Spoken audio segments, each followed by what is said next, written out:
Hey everybody, happy Thursday. Today is February 4th. Welcome to another episode of TechStrong TV. I'm Charlene O'Hanlon and I am so happy to be with you today.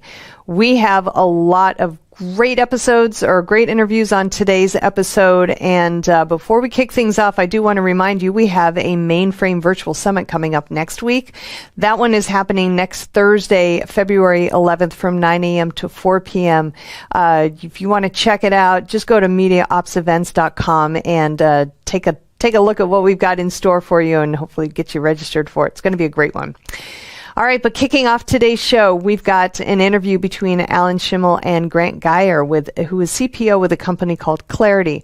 Clarity is on a mission to secure IoT devices. And so Grant and Alan have a conversation about what Clarity is doing to secure IoT devices and what some of the big issues are in the coming year in the IoT space in general.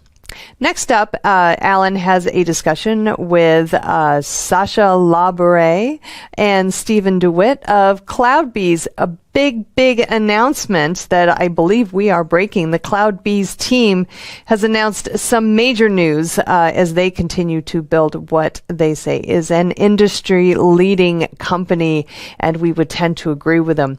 Co-founder Sasha Labouret is now Chief Strategy Officer, and Stephen DeWitt, who is a longtime industry luminary, joins actually as the CEO of the company. So great stuff, great news. We're so excited for the folks at CloudBees.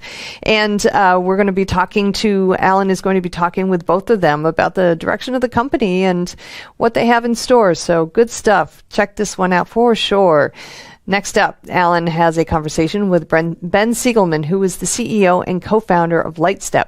Lightstep has a new offering. It's called a Change Intelligence, and it is what they say will deliver on the promise of AI ops. And we've been talking about AI ops for quite a while. It's definitely one of the trending topics on DevOps.com.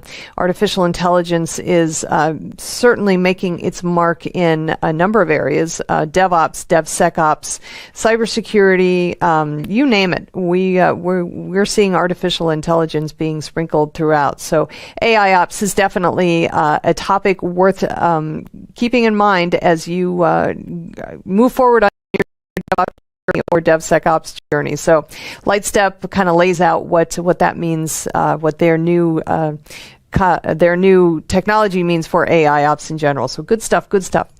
After that, we have our Something Old segment, which is a CISO talk that happened earlier, I believe, in the year. Maybe it was late last year.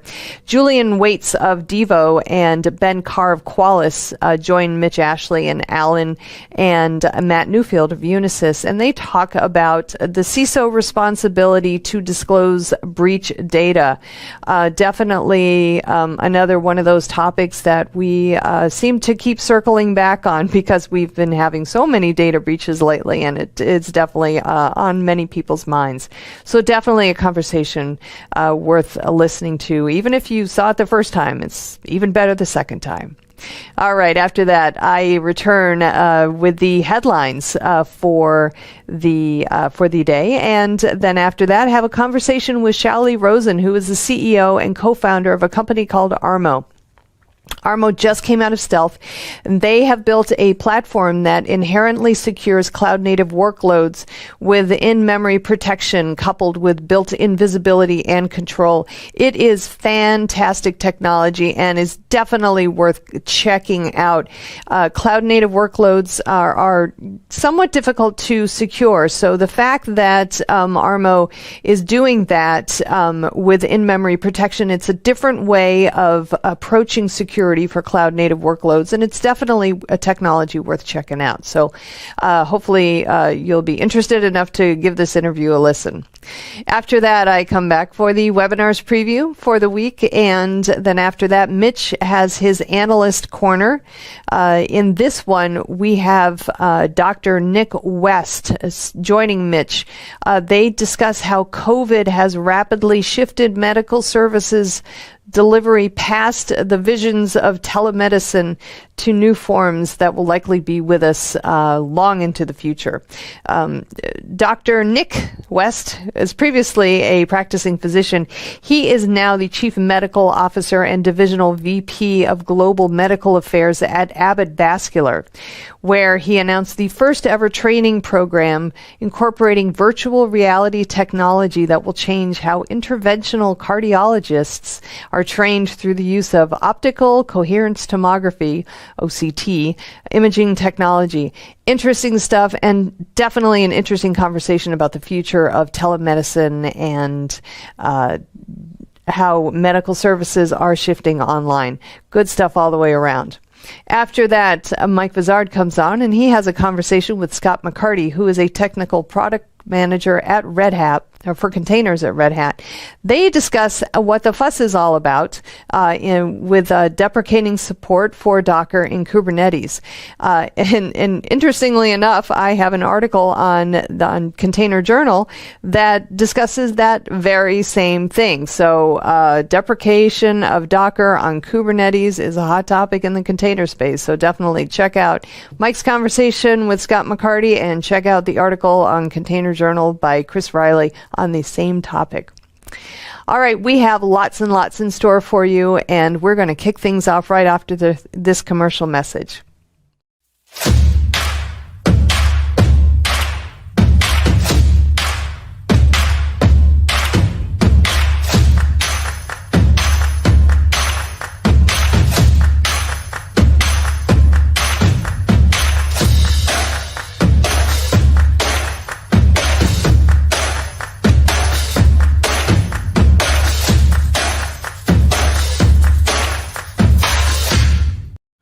All right, welcome back, everybody. First up is a conversation between Alan and Grant Geyer, who's CPO of Clarity. They're talking about the security of IoT devices and what Clarity is doing in the space, as well as some of the big issues coming in the year ahead. So let's give this conversation a listen. This is Digital Anarchist. Hey, everyone. Thanks for joining us here on another segment for TechStrong TV. My guest this segment is Grant Geyer. Grant is the Chief Product Officer at Clarity. Hey, Grant, welcome to TechStrong TV. Alan, thanks for having me. It's a pleasure to have you on. So we should mention from the outset, Clarity, and Grant works at Clarity with my good friend Jennifer Leggio. And so a shout out and hello to Jennifer. For those in the audience, and our audience is pretty security savvy. Jennifer's just a great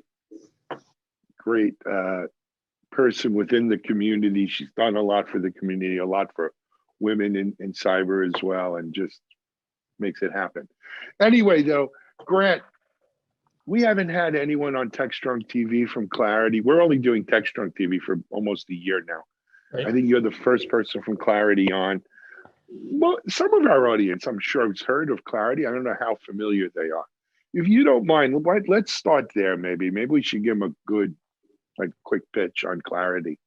Thanks, Alan, for the for the softball. But I think it's actually better to start a little bit with the outside-in perspective here, right? So, look, I've been building cybersecurity products for the past 25 years between Riptech, Symantec, RSA. I've been focused on a number of different areas around the cyber community. But what I find is really fascinating is that in the IT side of the world, everything looks the same. There's ERP systems, data centers, HR, payroll, CRM. It's Mac, Windows, Linux. Like the environments all look homogeneous from organization to organization. What's really fascinating, however, is the parts of the network that I've never seen in the past, I'm embarrassed to admit, is the industrial side, where the industrial control systems exist, is a part in the past that I've never seen. And candidly, most CISOs that I talk with are just not familiar with that part of the environment, right? And so the way I describe it, I have young kids, they like Disney movies, and it's like there's a scene in The Lion King wherein Mufasa and Simba are on the cliff overlooking the lands, and Mufasa says to his son Simba, "Everywhere the light touches, that is our domain."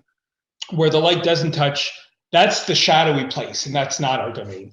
Well, if you're a CISO, if you're a CISO, if you're building an IT security product, we're used to looking where the light is shining in these typical parts. Now, what we haven't realized as IT security guys is that in the plants, in the substations, are environments that previously were air-gapped. And now that they're being physically connected into the IT network or virtually connected into the IT network, and that's being done for digital transformation reasons to provide smart maintenance, predictive maintenance, just-in-time manufacturing.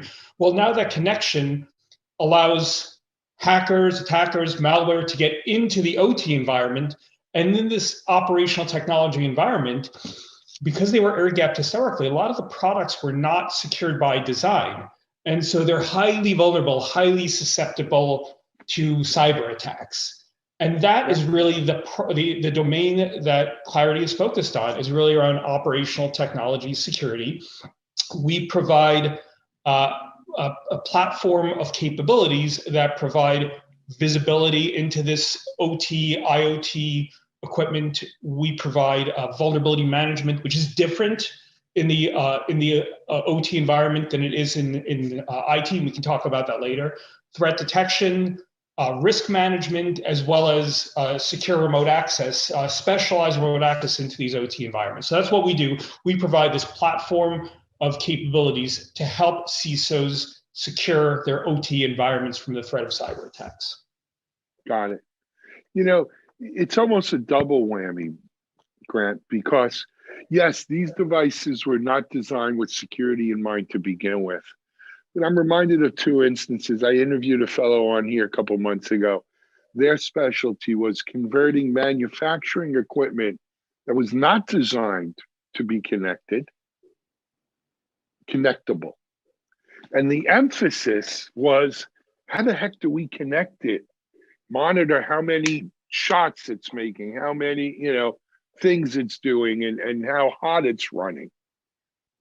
And that's such a task that the idea of, and we got to make sure it's a secure connection, it's like number 12 in their top 10, right? So you've got this, relatively dumb device that got smart, and at both spots, security was never an issue.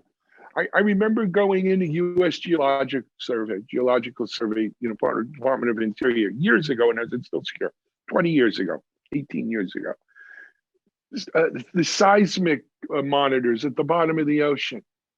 Well, obviously, those have to be connected if they're going to be of any use. Right. We spoke to them about, you got to secure this. They said, oh, no, this is science. We don't worry about security. Sure enough, we had to put all new seismic detectors in there because they were hacked. Wow. So yeah, this is a real problem. And when we talk about industrial and IoT, and I just spoke to someone earlier, company out of Israel, healthcare IoT devices, another thing. I mean, silly things, not just the pacemaker stuff that you see on Black Hat, but the pumps that do the intravenous, the blood pressure monitor kind of stuff. All of this stuff, we need to get smart about securing it. Well, and how are you guys doing it? Well, and the thing I think that, Alan, is really interesting here is that it's like, it reminds me of this quote from Dr. Strange, where the Sorcerer Supreme says, you've got to unlearn everything you've learned, right? So in cybersecurity, we've all been taught about the classic CIA triad, right? Confidentiality, integrity, availability. But what you have to think about is in these industrial environments, there's not a lot of data that's at risk that needs to be kept confidential. However, there are things that go boom and there are things that go zap, right? If you think back to the culture of IT is focused around change. Like when you buy software, you're buying by definition something that is broken. And in fact, you're paying a vendor additional money to maintain it and support it. Whereas and so therefore in IT environments, change is a good thing, right? Rapid change is a good thing because it's getting higher quality, better, faster. In OT, in the operational technology environments, back to the first industrial revolution, people got hurt. And so the more things that get automated, the more things that are a risk for safety, it's a different landscape, and so therefore change is bad, right? And so you want to lock things down. Patches can't be done frequently. The first thing you do in IT environments is you patch frequently. In OT environments, it's generally the last thing that you can do. It's only it can only be accomplished during certain downtime windows. So in OT environments, it's around safety, resiliency, and availability and integrity. It's different. It's all about maintaining safety of people and safety of the process. So I think that's important to keep in mind in these environments. Yeah, no, but it's a mind shift. That's right. Right? It's a different way of looking at it. I mean, we talk about patching. If the thing wasn't designed to be patched and upgraded, what are you supposed to do? It's just, and so there's some of, if you go to the Scotty School of Engineering, right? Some of it just can't be fixed, Captain. We can't do it. It wasn't designed to be fixed or to be upgraded. You got to throw it away and start over. And I think, so here's the good news, is I think over the last 7-10 years, we have seen a turning over in industrial controls, in manufacturing equipment, where some of this stuff has been designed to be connected from get-go. Not necessarily designed to be secure, unfortunately, but at least designed to be connected, upgraded, etc. We're about to enter an age of autonomous vehicles, autonomous everything, right? It's going to be the same. It's going to be the same song and dance, right? Security is going to be a real issue here. Are you guys seeing that at Clarity? Yeah, I think that one of the areas that I find really fascinating is that is around emerging technology, I'll say in general, right? That in the past, we work with a number of mining firms that number one concern in mining is environmental health and safety, right? There are organizations that we work with that before a meeting starts, even if it's in the office, people have to give a safety briefing. Whereas in the past, they were worried about people getting hurt in mines, but now they have these autonomous vehicles that are driving multiple tons of equipment. And one of their big risks that they're concerned about is weaponization of their fleet of trucks. Wow. And so if you think about what's happening now, so one of the areas that is playing out in real time with the pandemic is the need to work from home. So in the past, look, there's always going to be a need to have somebody turning valves in person, but so many of these environments, you can't get workers on airplanes when maintenance needs to be done. If there's a safety event that happens and a programmable logic controller needs to be repaired, or you need to minimize mean time to repair, these things need to be done remotely. And so there's always been this need for remote work out there. But I think what's happened is the pandemic accelerates that need, has accelerated that need even further. And so the challenge that I see is a lot of times in remote access environments, people get into the corporate environment and into the VPN, but then when they go down into the OT environment, they go into a jump box, and those jump boxes are not audited. There's no session recordings.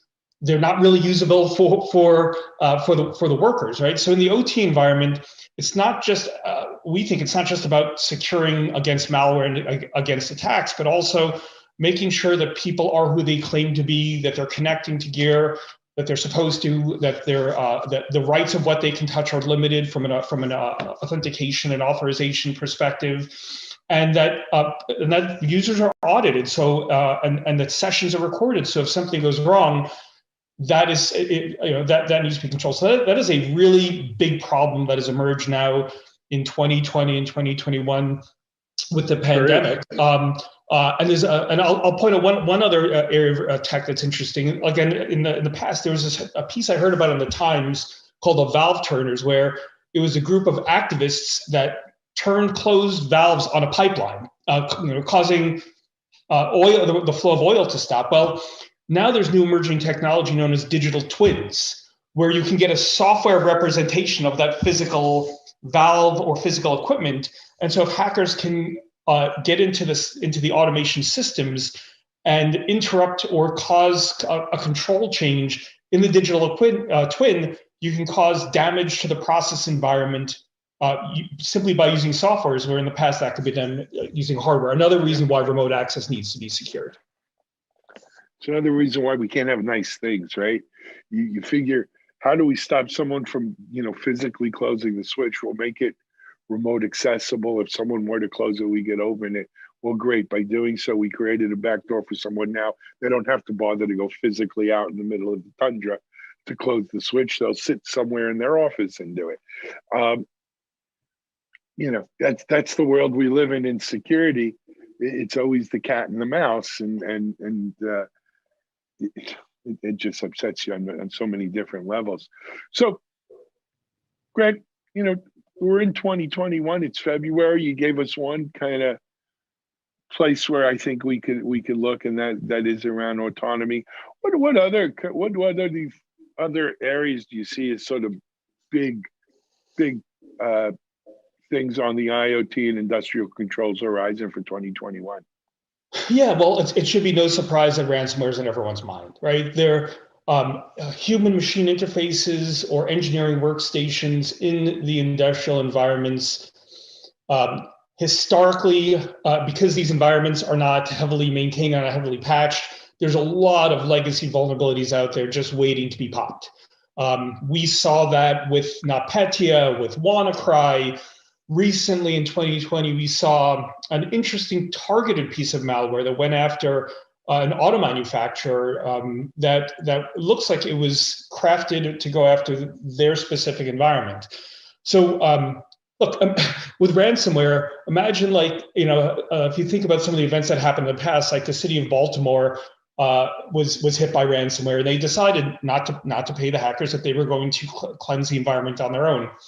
Imagine if you're a utility operator or you're a manufacturing plant, and your whole environment is locked down with ransomware. If you're going to pay to get your data back, what would you pay to start production again? So I think that targeted turn on people's electric around the city, or make sure their water is safe, or you know what I mean? Because at some level, data is baby crap. Right, we're talking life and death kind of things can be held ransom here, and then you could talk about Kobayashi Maru kind of scenarios where what choice do you have at that point, right? I mean, think about if you're an electric utility. Well, let's take 5 years out. You're a huge trucking company with a fleet of autonomous vehicles, all over the U.S. on highways at any given time. And someone just hijacked them all, and what do you do? I mean, it's a public safety.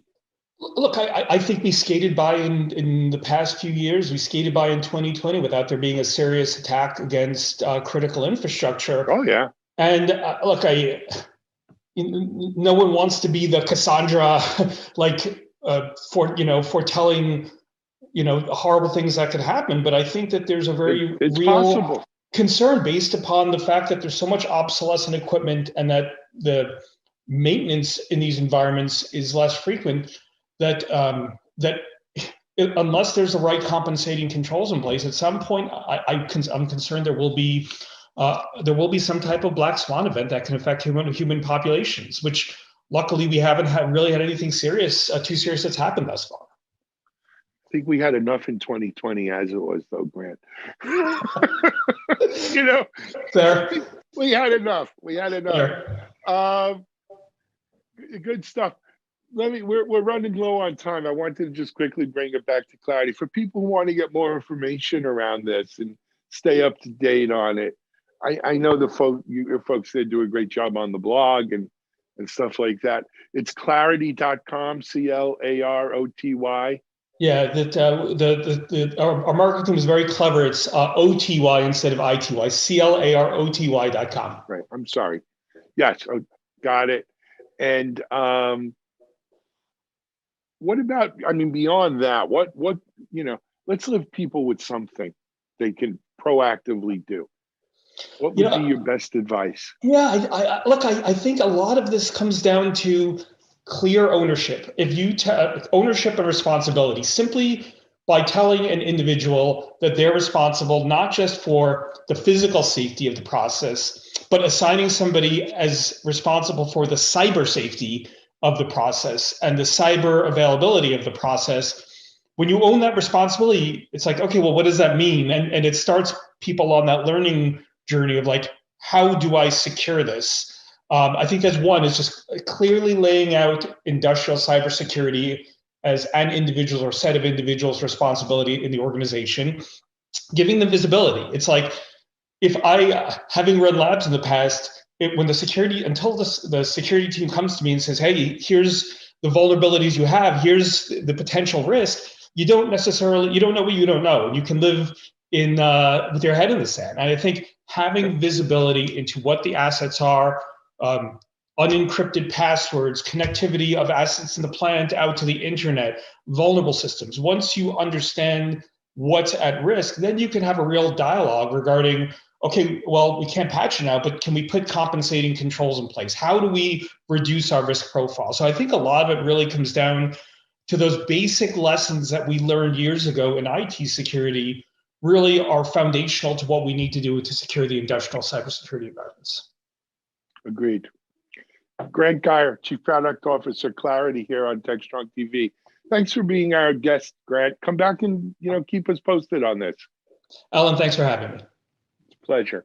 All right, this is Alan Schimmel. We're going to take a quick break. We'll be right back with our next guest.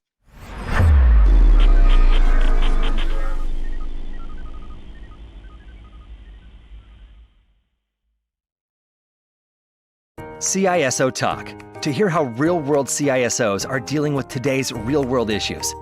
From enabling secure remote workers to accelerating secure cloud adoption, defending against a pandemic of security attacks and beyond. CISO Talk covers the cyber topics you want to learn about. With your hosts, Unisys CISO Matt Newfield and MediaOps CEO Alan Schimmel, featuring a revolving panel of CISO cyber experts. This is where CISOs talk. Join us on digitalanarchist.com and techstrong.tv. Welcome back, everybody. I'm so excited about this next conversation coming up. It is between Alan and Sasha Labouré and Stephen DeWitt of CloudBees. They are making some huge announcements coming out of CloudBees today, not the least of which is Sasha Labouré is now the Chief Strategy Officer at CloudBees, and Stephen DeWitt is the CEO. Great stuff all the way around. Let's get the details now. This is Digital Anarchist. Hey, everyone. Thanks for joining us here on another segment of TechStrong TV. We have a really special segment lined up for this one. I'm going to let our guests introduce themselves. I'm first going to introduce, well, man needs no introduction to our audience here on TechStrong TV or DevOps.com or kind of anything in the open source world. My friend Sasha Labouré, founder, CEO of CloudBees, but he has some real exciting news he's going to share with us and introduce our next guest. Sasha, over to you. Thank you, Alan. Great to be with you today for this great day. Well, so Alan, we've been in the DevOps ecosystem for more than a decade now at CloudBees, and from our early days in 2010 to today, it's been a great journey.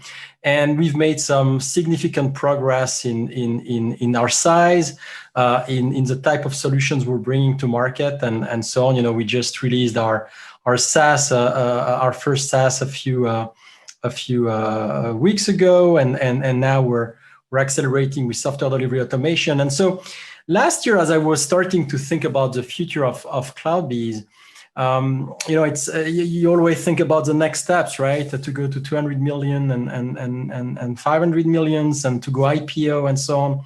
I really thought about what it would take CloudBees to get there, and that includes some strategic choices. It also takes some leadership changes as well, and to think about what's best for the company. And as I was doing that, I realized that first and foremost, I was increasingly frustrated that I couldn't spend more time on product strategy and overall strategy and strategic alliances and so on.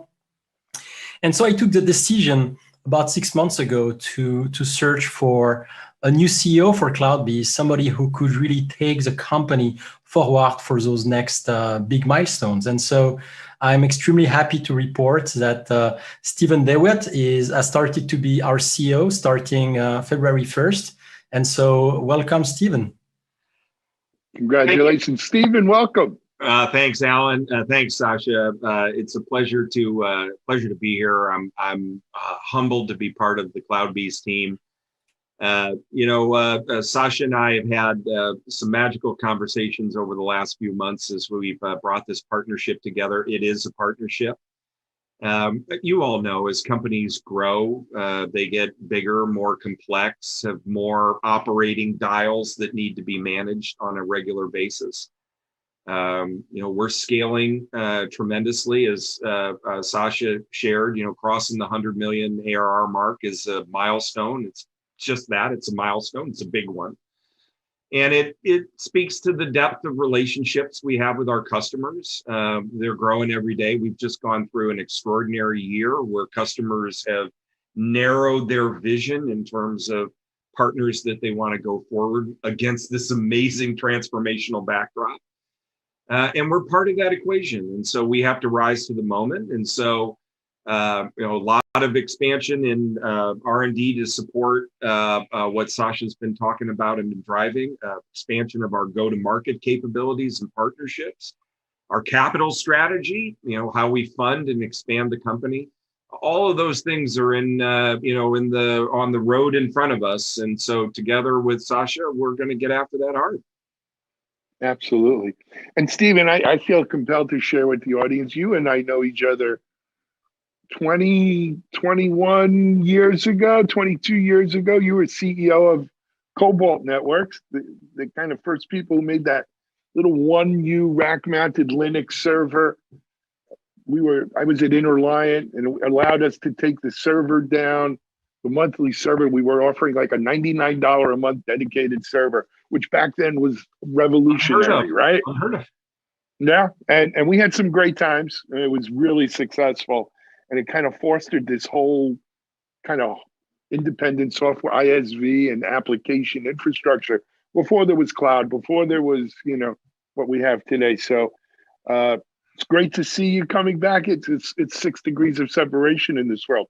Congratulations. Well, thank you. And those were amazing days. And I think for, everybody that's watching and everybody, thinks back to that moment of time, it was, this is when Linux burst onto the scene. And, Vivek Mehra, who is our, Sasha, our visionary, our technical zealot, saw the power of the community to not only allow for rapid, unique development of a system solution because we had the ability to make, the type of modifications.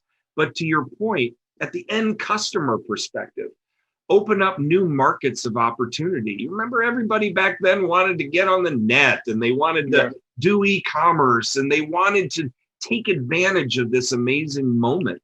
And all the technology that was out there was complex, it was hard, it was not integrated together in the experience. It didn't show off the power of the community. Being Linux-based just for the sake of being Linux-based, that doesn't buy it from the end customer. But to leverage that, to build what we built was extraordinary. There are a lot of similarities, pull the clock forward, 20 years.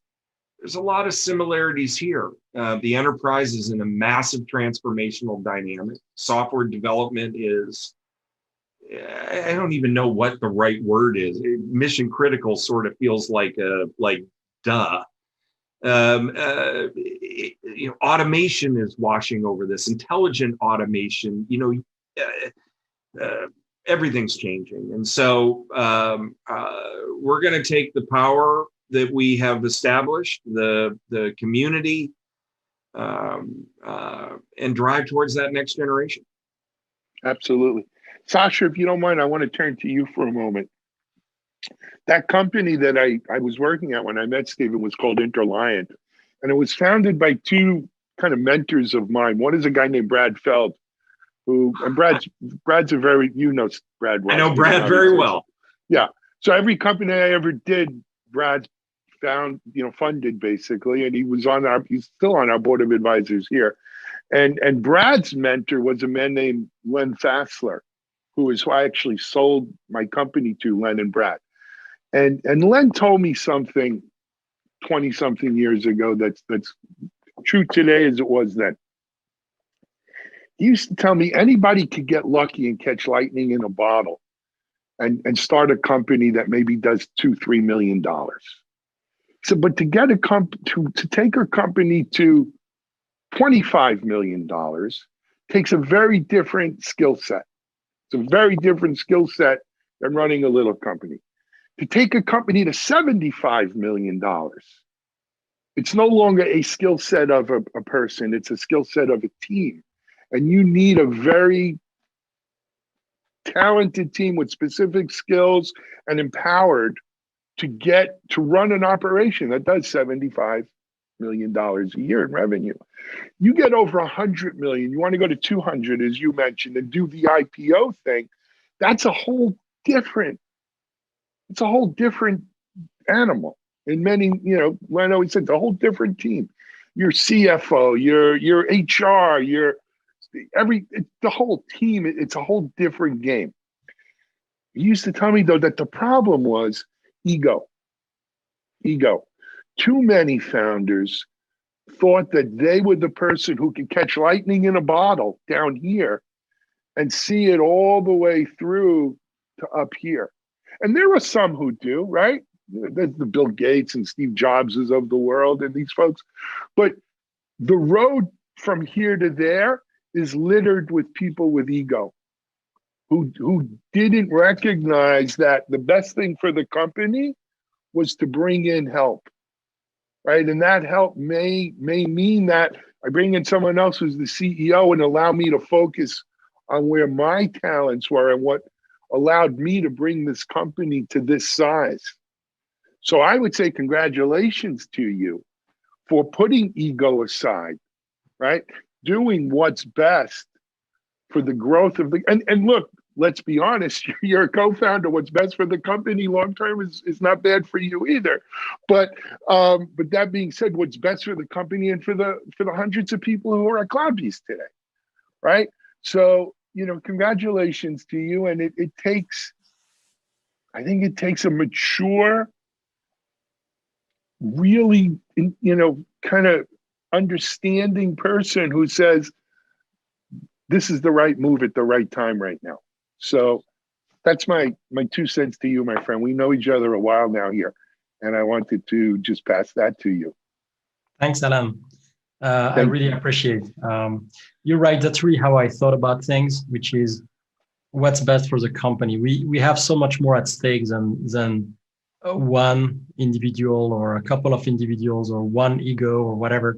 It's really about making sure everybody who is part of the journey is doing the best of themselves, right? And we always talk about leading by example. I cannot sit back and say, okay, we're going to add one more digit to the company. What does it mean to go to the next one and not think about myself, right? To somehow comfortably sit down and look at everybody but me. It doesn't make sense. And there is that, and then there is also just where you think you can have the biggest impact, because what everybody wants is to have an impact. And if you think that your value, the impact you can have, can be 10x better somewhere else, not doing it because of some title or anything. I've been now CEO for 11 years. I always wanted to be a CEO. After JBoss, I thought that I had been lucky and I didn't have to make the last call, right? And I always felt like it was very comfortable to be the one who can be, in the small decision process, but ultimately you don't carry the weight. So I really wanted to do that. So I've been lucky a second time because I got to meet a lot of great people and build a fantastic journey with that team. And probably now I want to make sure I can continue to have a great impact with that team. And so I do this with a lot of, I'm very peaceful and happy. And also to be clear, I'm not doing the good old trick of I'm going to take a leave of absence and then spend more time with my family and so on. I won't be able to convince anybody of that, but just by, give it time and you'll see I'm here to stay and we'll see each other a lot more, Alan. I hope so. I mean, and look, I call him as I see him here. You know that, right? And quite frankly, when I look at CloudBees, it's very hard for a CEO to be the evangelist. It's very hard for the CEO to be visionary. You could probably count visionary CEOs on one hand, right? The CEO has to run the business. Someone has to be the visionary. Someone has to be the strategist. Someone has to be a face, right? I've done it at companies even after Interliant, where I first met Steven. I wasn't the CEO. I was actually the chief strategy officer, but I was the face, right? I was to the industry, and whether it be analysts or press or customers or partners, I was the one they interfaced with more because the CEO had to run the business. And so it's a very important role. And it's also a role that, quite frankly, CloudBees needed really, really, as much as they could use a CEO who's kind of been here, done that, they needed a CSO who can fill that role. And so really, I think, you got 2 for 1 here. Right? We're killing the 2 birds with the 1 stone. So it's a good thing. It's a good thing. I love that way of looking at it, and to draw it full circle. We had our 20-year anniversary of Cobalt's IPO with the whole Cobalt team. Almost the entire company showed up. And it was interesting. We were all a lot younger back then, and we all kind of look back and go, how did we possibly pull that off? I mean, how literally? We didn't have the great funding. We were competing against the biggest brands that existed on Earth. I mean, how did we pull that off? The general consensus, in fact, it's not general, the overwhelming slam dunk answer, we did everything well. There wasn't any politics. I'm a big NBA. I love the NBA. I love basketball. I love that kind of stuff. You think of the concept of super teams now. I got to get the 3 best players in the game, put them on one team, and they'll be the super team and they'll win. That kind of mindset of getting the absolute best in things. Hey, it's always got to be a team, but you nailed it right on the head. It's very competitive. There's a lot of money being invested here. The customer stakes are really high. And so the look at CloudBees is exactly what you just said. I want to feel your vision. It's got to be a leading vision. It's got to, there's a journey here for everybody. There's artistry behind that, hard work, planning, etc. Then there's, exactly as you said, you got to keep the lights on. You got to keep the wheels moving. You got to operationalize a company well. And so I absolutely look at this as the power of us gets amplified across the company. And that's, to your point of visionary leaders, look, we all know the history of Steve Jobs. He came in and out. The partnership with Tim Cook transformed the company. Not that I'm saying we're going to pull a Tim Cook and Steve Jobs, but that blending of skills and that blending of culture and that that kind of collaborative approach, it's a good match. Absolutely. So enough about you two. Let's talk about CloudBees now. What does this mean for our audience out here going forward? Right? How does this manifest itself to them? What can they expect? When can they expect it? Right? What do you think, guys? Well, let me start just kind of, I'll give the Joe Biden type, what's your 100-day agenda? And are there any kind of crazy executive orders? Look, with any transition, and it's not even a transition, with any addition to the company, you've got an opportunity to run after some things. And we're going to do that. You'll hear from Sasha in a minute, software, what we're doing with software delivery, management automation, our new, kind of end-to-end approach in our platform. That's part of it. Our go-to-market infrastructure, our channels, our partners, our alliances, our collaboration, whether it be with ISVs, other people in the space, cloud vendors, the big strategics. You'll see a significant amplification of that in the months ahead. We will be raising more capital. That's not something obviously anybody can put a time frame on. That's opportunistic. It's based on conversations. It's based on the evolution of what you're doing. That capital strategy for us will invest in, parallel engineering tracks. It will invest in our go-to-market capability, the scale that we fundamentally have to invest in. Marketing, this is another area. This is a wonderful brand. It's got wonderful customer, validity. I think you'll see the narrative come up as well. So I think, you're going to see some kind of evolution and growing up at a company side, and Sasha on the product side.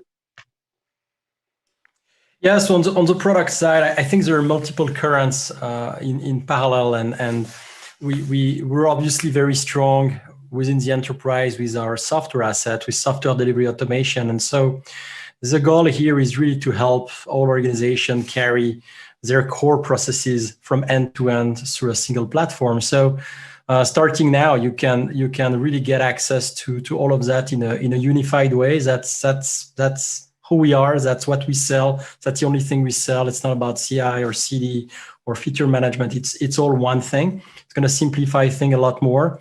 And that's very important to us, right? Because there is a desire that sometimes feels at odds, right? Customers want to have a single throat to choke. They want to have something that they can buy from one vendor and get access to as much as they can, but they still like their freedom, their flexibility. You have crazy innovation taking place on the DevOps market, and you still want to be able to use those. And so how do you get the best of those both worlds, right? The ease of integration of those third-party solutions on a single bus. So that's really who we are and where we're going. And at the same time, with software delivery management, and I know we've talked in the past about software delivery management, it's more about the core data of software delivery. It's about this brain of software delivery that's able to capture all of those signals and make sense of them when the organization starts to move from 18 months release cycle to warp speed, where you have parallel tracks flying to production at any point in time. And so that's SaaS for us, right? And we're accelerating our journey in SaaS. You will see more announcement coming our way from a SaaS standpoint in the next few months. So a lot of innovation is taking place. The quote unquote new cloud biz is slowly emerging based on the vision we have. And we're very excited about what's going to come up in 2021 in terms of innovation from cloud biz. Sure. I think it's also a great time for it, guys, because look, where I sit here, in my perch, right? We've seen DevOps go through and Agile and, the whole cycle from CI to CI/CD. GitOps is a big thing now, right? We're starting to see what was CI almost taking place within the repository. So whether you are a repository or you work within the repository, whatever, but fundamentally what we're saying is, Sasha, what you say, which is it's about software delivery automation. It's about software delivery management. It's no more, in many ways, when you look back over the history of DevOps, we talked about getting rid of silos between dev and ops, but we created a bunch of silos. Yeah. Right. We had CI, CD, and what came before that. It was really a series of silos that the testing, right? That the development and testing and the DevOps teams worked in.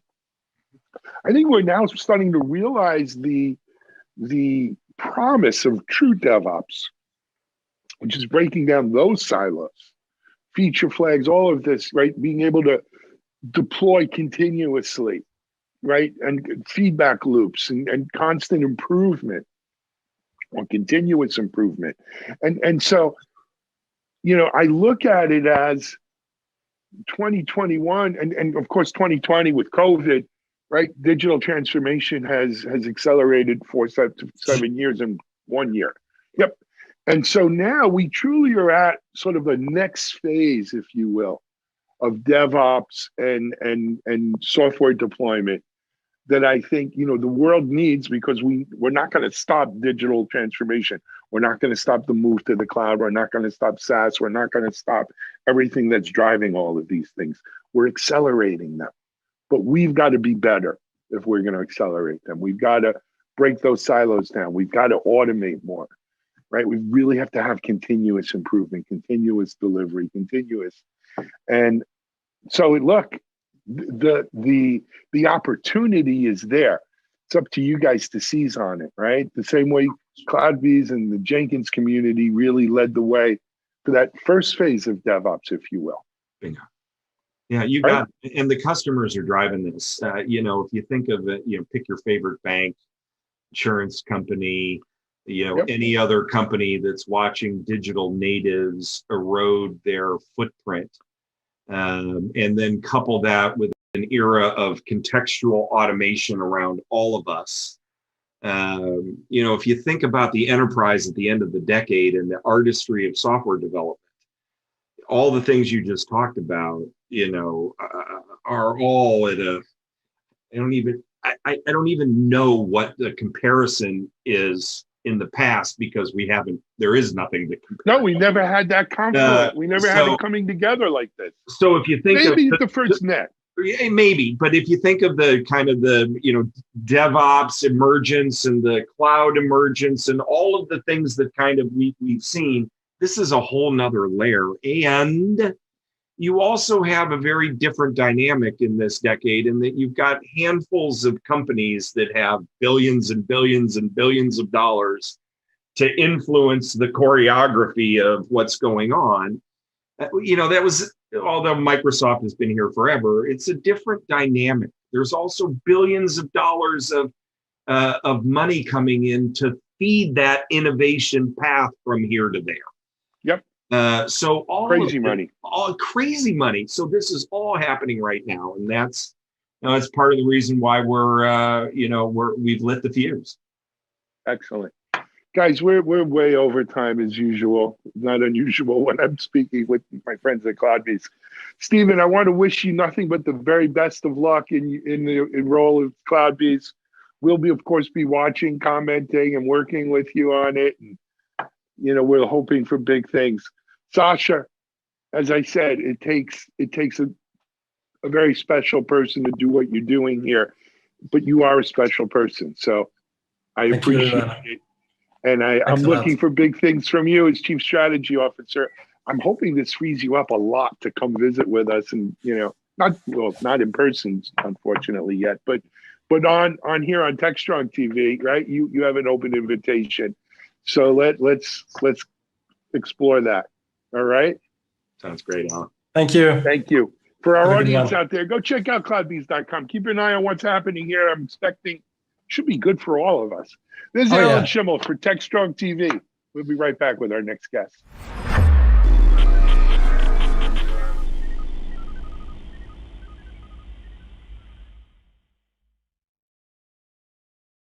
ContainerJournal.com is the leading online destination for centralized computing-related content.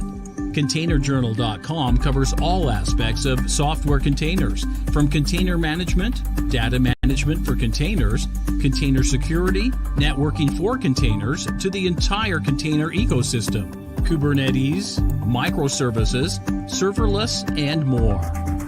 ContainerJournal.com has the largest selection of container-related news, featuring breaking news, blog posts, podcasts, and more.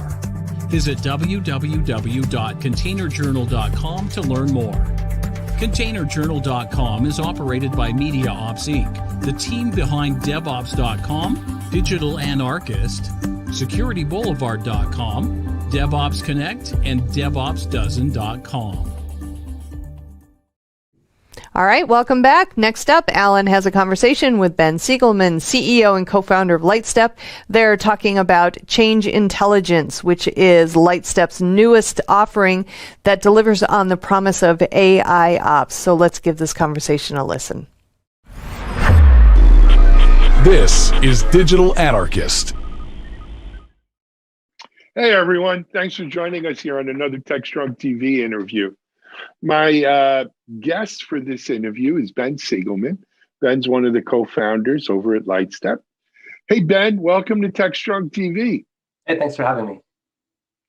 So as we were talking off camera, we've had the pleasure of having Spoons on more than one time. I know we've done audio podcasts as well as a few videos with them, but I think this is the first time you've done TechStrong TV, though we probably did a video with you, I think maybe at KubeCon when we used to go to shows in person like that.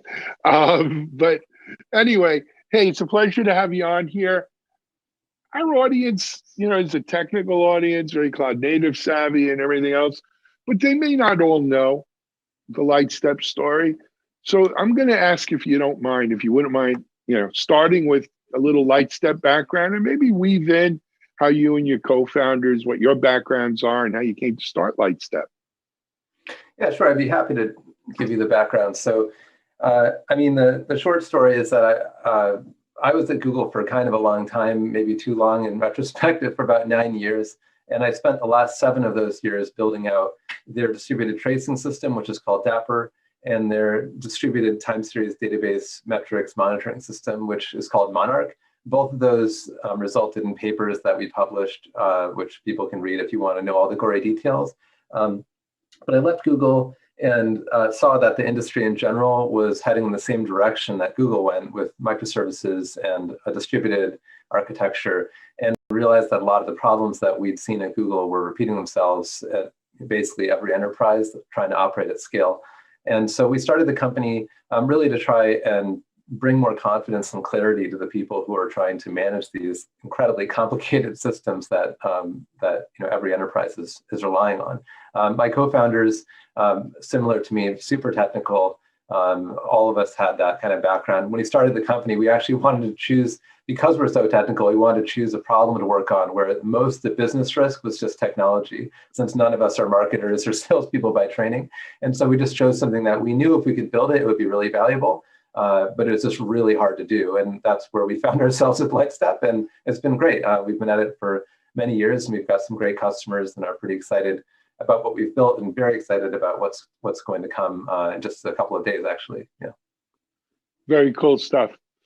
And you're being modest, Ben, the work you guys did at Google and have taken forward in Lightstep is in many ways groundbreaking work. So, it's led to success. So congratulations with that. But you guys are, as you mentioned, in a couple of days, news coming out, you really kind of trying to not redefine the AI ops, but allow AI ops to live up to its promise, right? To its potential with what you're doing. Why don't you explain to our audience what I mean by that? If you can figure out what I mean by that. I think you're right on target, actually. The term AI ops is kind of a trigger word for me. I've never been so excited about an idea and so disappointed by how it's taken form. I mean, it's like the basic idea seems very sensible to me. We've got a lot of data, like way too much data for human beings to possibly contemplate, much less actually act upon. And there's some really interesting patterns in it that are quite valuable. Sounds like a good time to bring in computers and some real math and do something like machine learning or AI on it. But the reality is that most AI ops to date, I think, has been a pretty shallow marketing term applied to technology that doesn't really necessarily solve any problems. We actually experimented with this at Google for a while. Google has some pretty legitimate AI and ML infrastructure that you can apply to any data set internally. And when I was working on Monarch and Dapper, we, my team and adjacent teams attempted to apply that technology to the operational data sets. And it was interesting. We were able to find 99.9 something% of all incidents we were able to discover automatically. It sounds like a great result, but it turns out we also discovered 2 to 3 times as many false positives, which ends up ruining the whole thing. And that's a lot of what I see with AI ops. Like, it often demos well, but when you actually get into practice and in an operational situation, the technology doesn't really generate a lot of joy because there's so many false positives or misfires that it's not that useful. So, what we're doing with this launch, to talk about Lightstep for a minute, what we see is a lot of noise around observability, and much of it not very informative, whereas we think observability really is about one problem. It's about explaining changes. That is it. And so what we do at Lightstep with this launch is we support fully end-to-end monitoring of anything you might care about within your system. And that part's not that new or difficult, although it is new for Lightstep, but it allows us to be the sole provider of monitoring. Okay, fine. But the exciting part and where the AI ops stuff comes in is that anytime there's a change in any of that data, whether it's a change to an end user, a change to your infrastructure, an alert, a deployment, any of those changes, that's where observability needs to kick in, and where AI ops actually can play a very important and vital role in the process. And the reality is that when these systems are as big as they are, you have changes appearing in one place that were caused by something way over there, which is an extremely difficult problem mathematically and from a computer science standpoint. And that's what our change intelligence technology, which is, I think, the right way to do AI ops, comes in, where we can explain any change, even if it was caused by something on the other side of your system by a different team. We can detect that in the telemetry data and reveal that to the end user in a way that's intuitive and doesn't require any kind of custom queries or expertise. And that is actually transformative and delivers on the promise of AI ops, which is to automate this incredibly difficult problem of sifting through all this data. That's what we're trying to accomplish. Excellent. Excellent. I think it's a great, explanation of what it is this is about. And of course, it's one thing to describe of the problem. It's another thing to really look at, what are the real world obstacles to overcoming it, right? And one of them here, I think, is a question of scale, right? To do what you're setting out, the ability to scale that in terms of a back end, in terms of actually being able to do an analysis. It's one thing just to try to just say, I could store as much data as we want. Up until recently, we really couldn't say that. But look, we can store data today. A lot of, solutions have worked that out. It's another thing to be able to say, well, we're going to be able to have some actionable intelligence here, which is really what AI ops is about, right?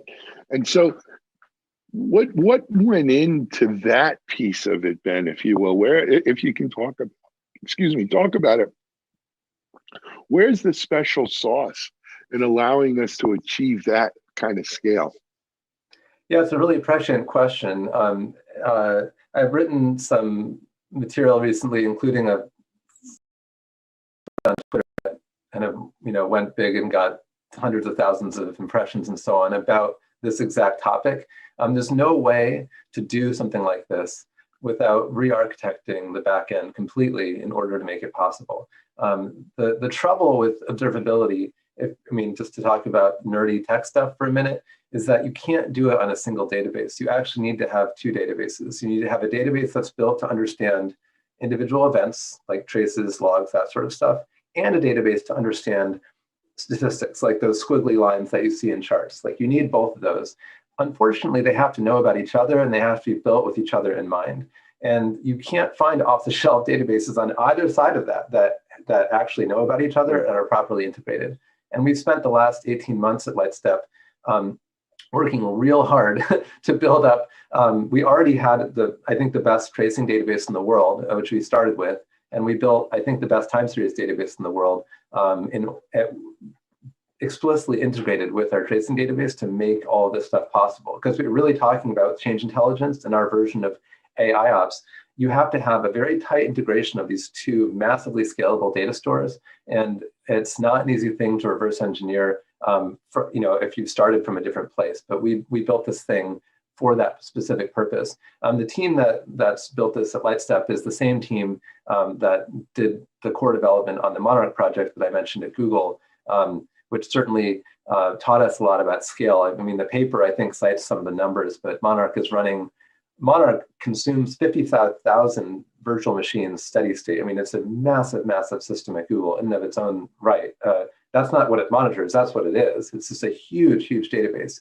50,000 machines, supercomputer basically, for doing monitoring. And in the process of building that, we learned a lot about how to build these things for scale and where the choke points are. And we've incorporated that into our design for the technology that we're releasing as part of this. Yeah, it's a huge effort and a lot of lessons. I think for some of us, this is like the third time we've built one of these things. And it's counterintuitive, the things you need to learn to build these things at scale. And I think we've taken a lot of those lessons in mind as we develop this technology.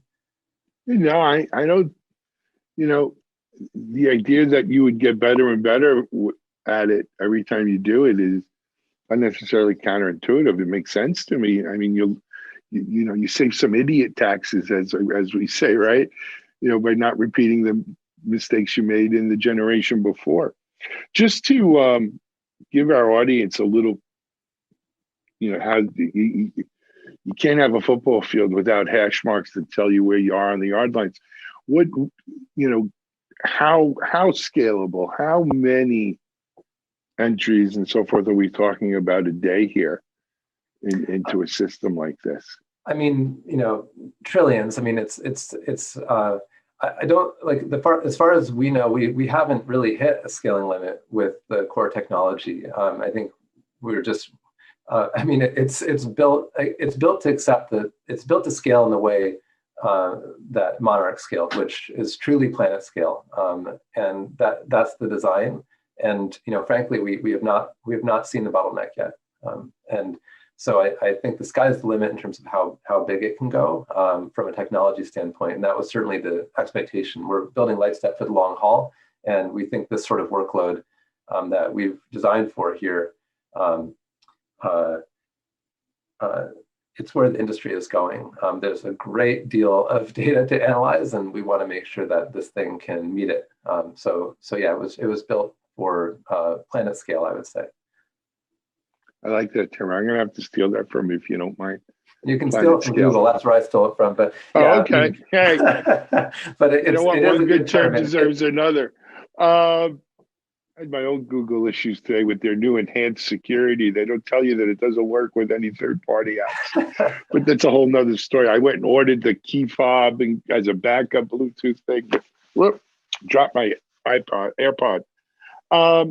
Hey, Ben, I want to turn from the nerdy for a second and talk sort of business around this. So when will this be an offering that our audience can leverage? February 4th. Well, so just in way of transparency, we're recording this February 2nd, which is Tuesday, and our audience will hear it on February 4th, as it turns out. So as you're hearing this, they can go today, right? And give us an idea how does one sell the I don't even know the right word, not scaleless and not unscalable, or but how does one sell infinity, right? How do you price this? I mean, it's a good question. We learned a lot of things in Monarch. One of them was that when you scale these things way, way, way out, they can actually get kind of expensive. So we also built this thing to be super, super efficient. And Lightstep, since the dawn of time, has believed that the actual raw data of observability, which is called the telemetry, should be a commodity. I personally started the Open Tracing project and was the co-creator of the Open Telemetry project, which is a really successful effort at this point with major buy-in from all the cloud providers, every one of our competitors, and so on and so forth. And we're an equal partner in that. And the purpose of that project is to commoditize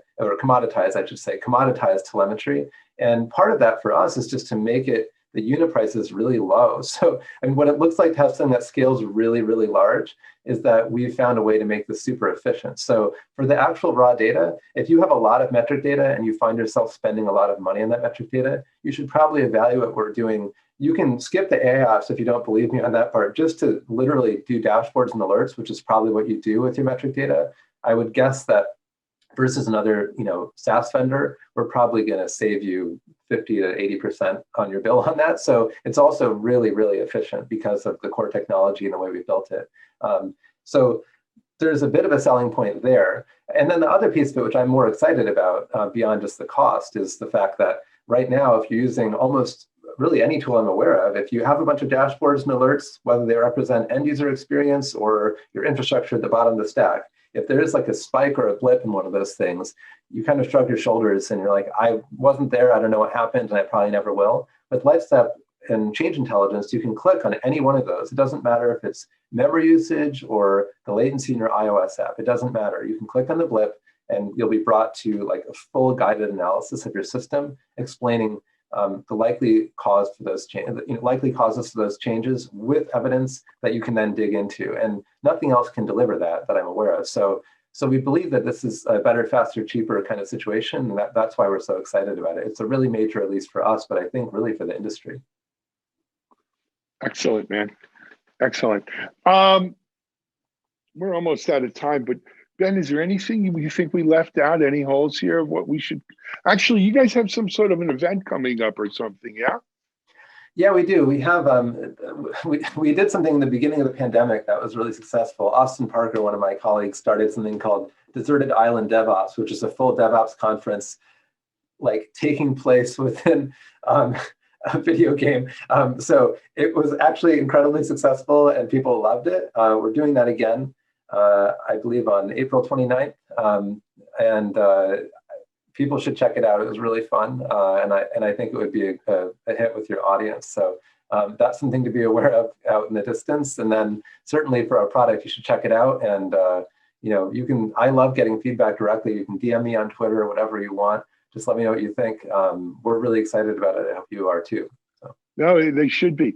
Hey, Ben, in case we're wrong on the dates or they want to get more information on Deserted Island DevOps, where can they go? Will that be off the Lightstep site or? To be completely honest with you, Ellen, I'm not totally sure. Maybe you can edit this out, but give me 1 second. You know what? We'll just, Ben, no big deal. Google Deserted Island DevOps. It'll come up there, I'm sure. Let me tell you, because here we go. Here, can you ask that question again? And sure, Ben, we'll do it again. So for people who want to get more information and confirm the date, because I'm not 100% sure on the date, where can they get more information? Good question. So you can go to desertedisland.club. .club is where all the good events are, as you know. It is super, super fun. It's like a really whimsical event. It was like by far like my favorite conference that happened during the pandemic. It's just hilarious and also pretty informative. And it's on April 30th, 2021. So yeah. I knew there was a 3 in there. Good. Okay. We hit that one, Ben. I'm glad we did that. All right. And today, products out for people to go check out there. Anything else? No, not at all. It's been a pleasure speaking with you as always. Always is, Ben. Hey, best of luck. Congratulations to you and the whole team, right? You guys are,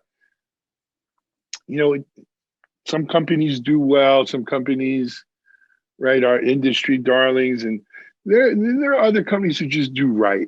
And sometimes when you do right, the good guys win and they do well at the same time. And Lightstep is certainly one of those kinds of companies. So congratulations. Keep up the great work. Say hello to Spoons for us as well and the other Ben. And we'll have you back on here soon, I hope. Thank you so much. All right. Ben Siegelman, Lightstep here on TechStrong TV. Go check out their new stuff. Check out Deserted Island DevOps.club. Where, as Ben says, all the cool stuff happens. And we'll take a break and we'll be right back here on TechStrong TV.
All right, welcome back. In our Something Old segment here, we have a conversation between Julian Watts of Devo and Ben Carr of Qualys. And Mitch Ashley, Alan Schimmel, and Matt Newfield of Unisys, they talk about the CISO responsibility to disclose data breaches. So let's give this conversation a listen.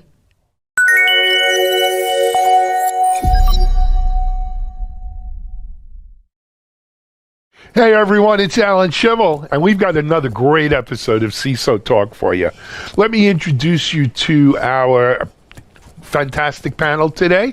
First of all, I'm joined by my co-host on CISO Talk, Matthew Newfield, CISO at Unisys. Matt, welcome. Always a pleasure to be here, Alan. Thank you. Thanks, Matt. And then also our other regular is the CEO founder of Accelerated Strategies Group, Mitch Ashley. Hey, Mitchell, welcome. Thank you much. Good to be here. Good to have you here.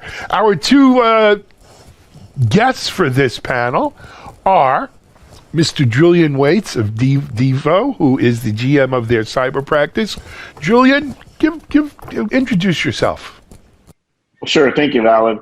Well, you said it already. Julian Waits, GM of Cybersecurity for Devo Technology, Inc. Absolutely. And then last but not least, we have Ben Carr, who's the CISO over at Qualys. Ben, you want to give any background or anything? Yeah, thanks, Alan. So yeah, as you said, my name is Ben Carr. I'm the CISO for Qualys. People are most likely, I'm sure, familiar with Qualys as a company. Been around the industry for quite a while, but I've had roles at Aristocrat, Visa, Nokia, so been in the security industry for quite a while now. Excellent. Thanks. Gentlemen, thanks for joining us. So we have a really interesting topic we're going to talk about this week, and that is the role of a CISO when it comes to reporting and data breaches, being transparent to authorities, etc.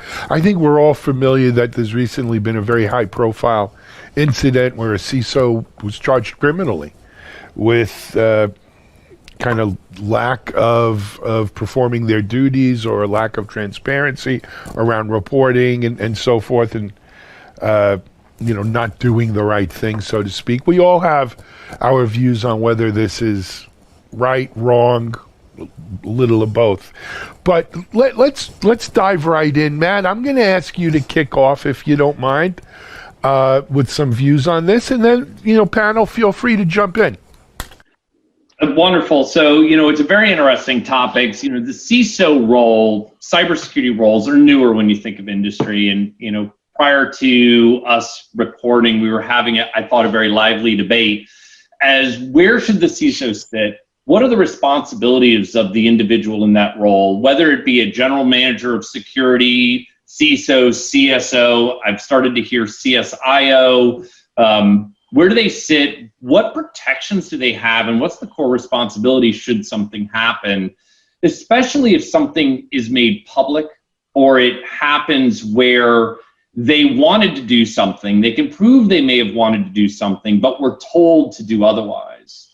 And let's flip that around to say, what if they go out and they are public about what has happened when they've been told not to by their senior leadership? How do you set up those protections? How do you set up that communication within the company? We're talking about this high profile out on the West Coast, but there's been plenty of situations where you could read the news where a cybersecurity executive was fired because they whistle blew, right? They had a problem with an audit, they had a problem with an auditor, they had a problem with a situation, and they wanted to do the right thing. And they were personally hurt by that, their reputation as well as their career and salaries. So we thought it'd be just a good conversation, Julian, Ben, and Mitch, just to open up and get your thoughts. Ben, yeah, Matt,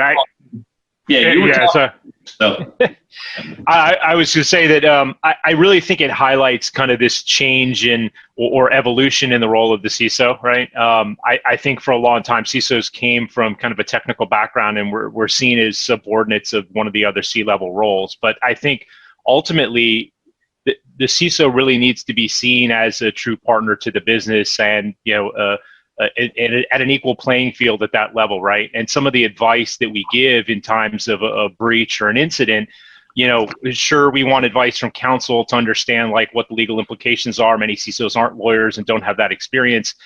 We want, advice from the CFO to understand like what the impact from a financial perspective is.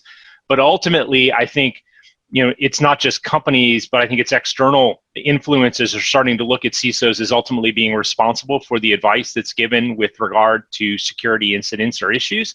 And so in that regard, I think, many CISOs aren't used to thinking about, am I on D&O insurance, right? Am I covered, right? Like, what's my responsibility to not only the organization, but to third parties and to the government?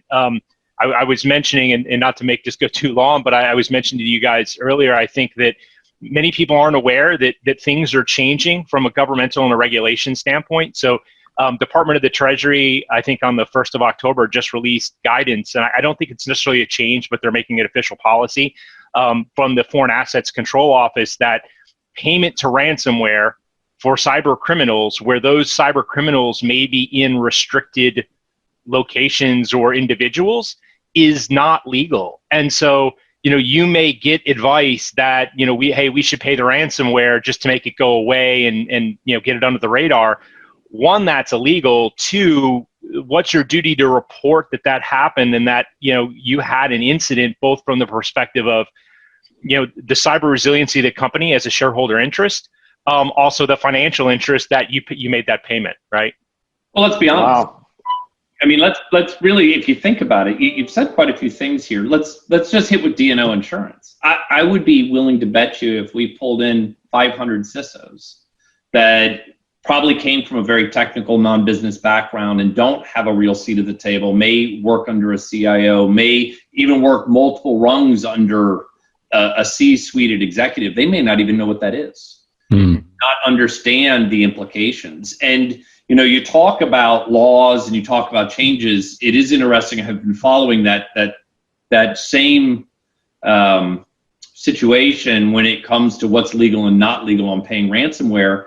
But when I talk into the communities that I'm a part of, a lot of people, the question they ask is, how did you find that out? How do you know about that? Right. It's because of where people sit. So, Julian, well, it becomes even more confusing if you're asked to pay ransomware. How do you do the attribution on it, right? Like, in some cases, it may not just be possible. So the fact that you're paying ransomware to a non-attributable source may long-term down the road get you into quite a bit of trouble. And where they are, that country may not be one of the restricted countries where you make the payment, but they are located. The individual might be, You right? don't know who they are. I mean, you're doing a Bitcoin. Julian works a ton. Real quick, you may be in a non-defensible situation in that you may think you're paying it to an adversary that's in the United Kingdom or in a good country. Yeah. But if the government comes to you and says, no, we believe they're in a country that you shouldn't have paid to, now you have to prove? How are you going to do that? It's impossible. Yep, Julian, you work a ton with the government. I know Devo has a significant cyber practice in the Fed space. What have you heard about this ransom? Have you heard about this ransomware thing yet? I have never. So I know that in general, I knew the government does not smile on paying ransomware. But I'll tell you, as a practitioner, especially working also in the banking community, my advice in the past has been pay the ransomware. I mean, it's a business, and most criminals of this sort honor their commitment. But I will highlight that paying ransomware is very different than some of the other situations that we've been talking about. Yeah. Because the issue with the greater issue, the other company we're talking about, leave it at that, wasn't the fact that they paid the ransomware, is that they also paid to not have it disclosed. So you need to be very careful about how you split hairs with the law, especially when you're dealing with the government. Everybody's going to be hacked. The question is disclosure, and also to the federal authorities, right? So right. It's not just public disclosure. Yeah, Julian, and the details of, we're not getting into, very specific details and identifying anything. Like, I think, look, even some of those instances where, the CISO may make a determination, sometimes they're doing that under the advice of counsel or under the direction of the CEO.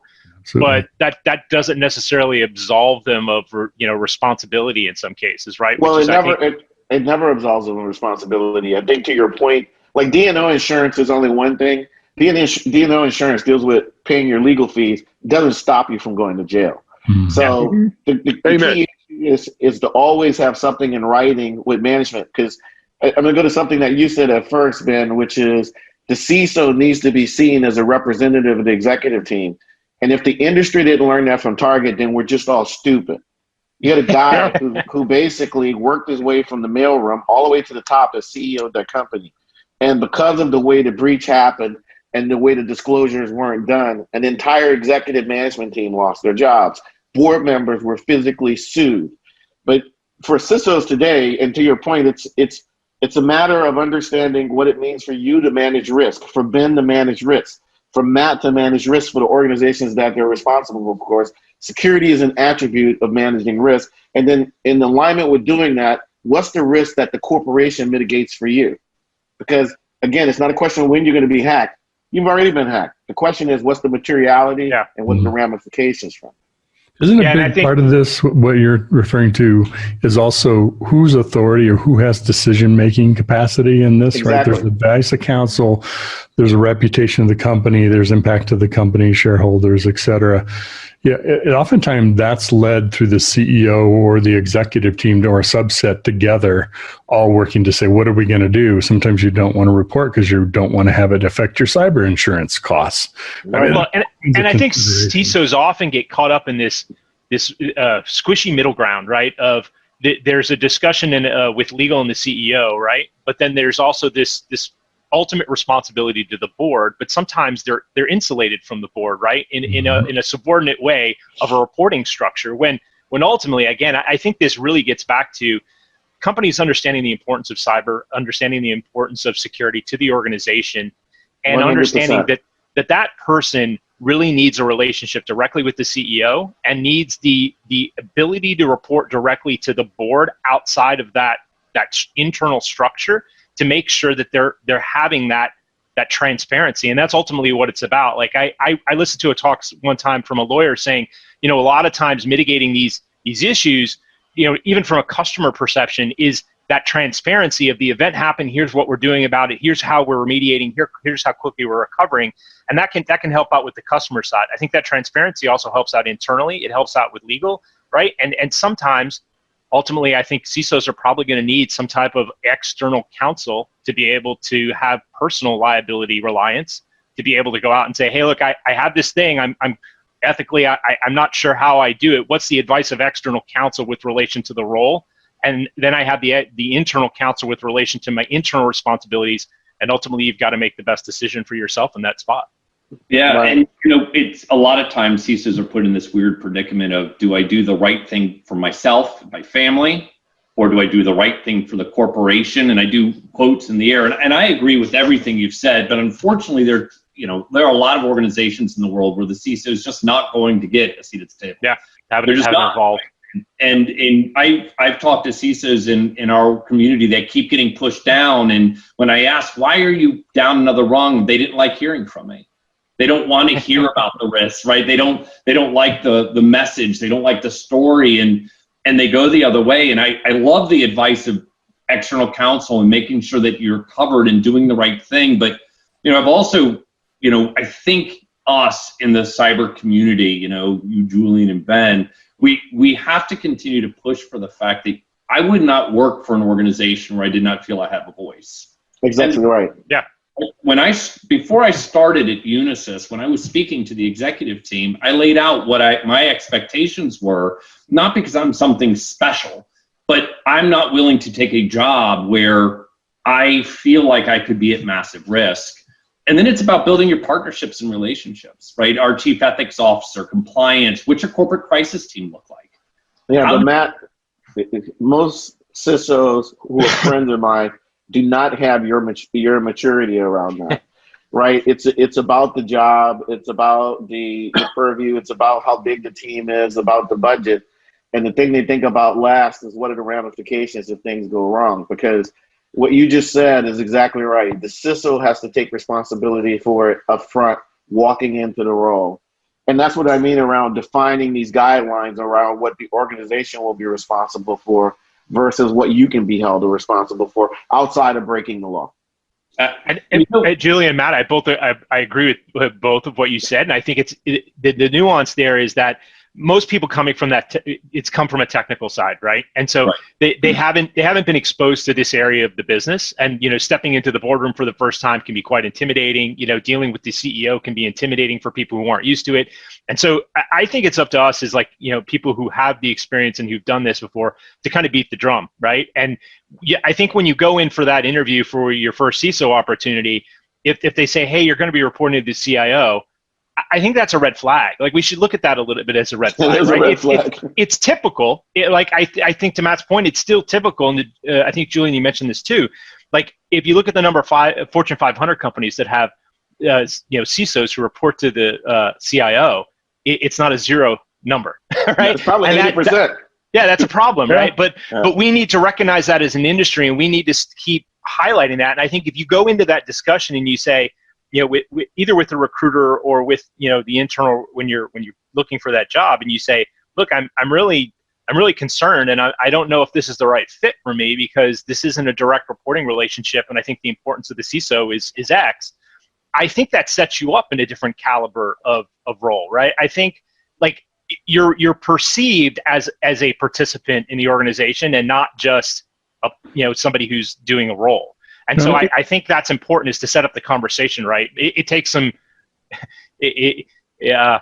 fortitude, because it can be a little bit challenging, but I think that's ultimately what we have to do. What are some of those questions that you would advise or all the team would advise people to ask in that kind of situation? What are the right things to look for that are positive signs this is going to work? Do we have a procedure in place for crisis management in light of a material breach?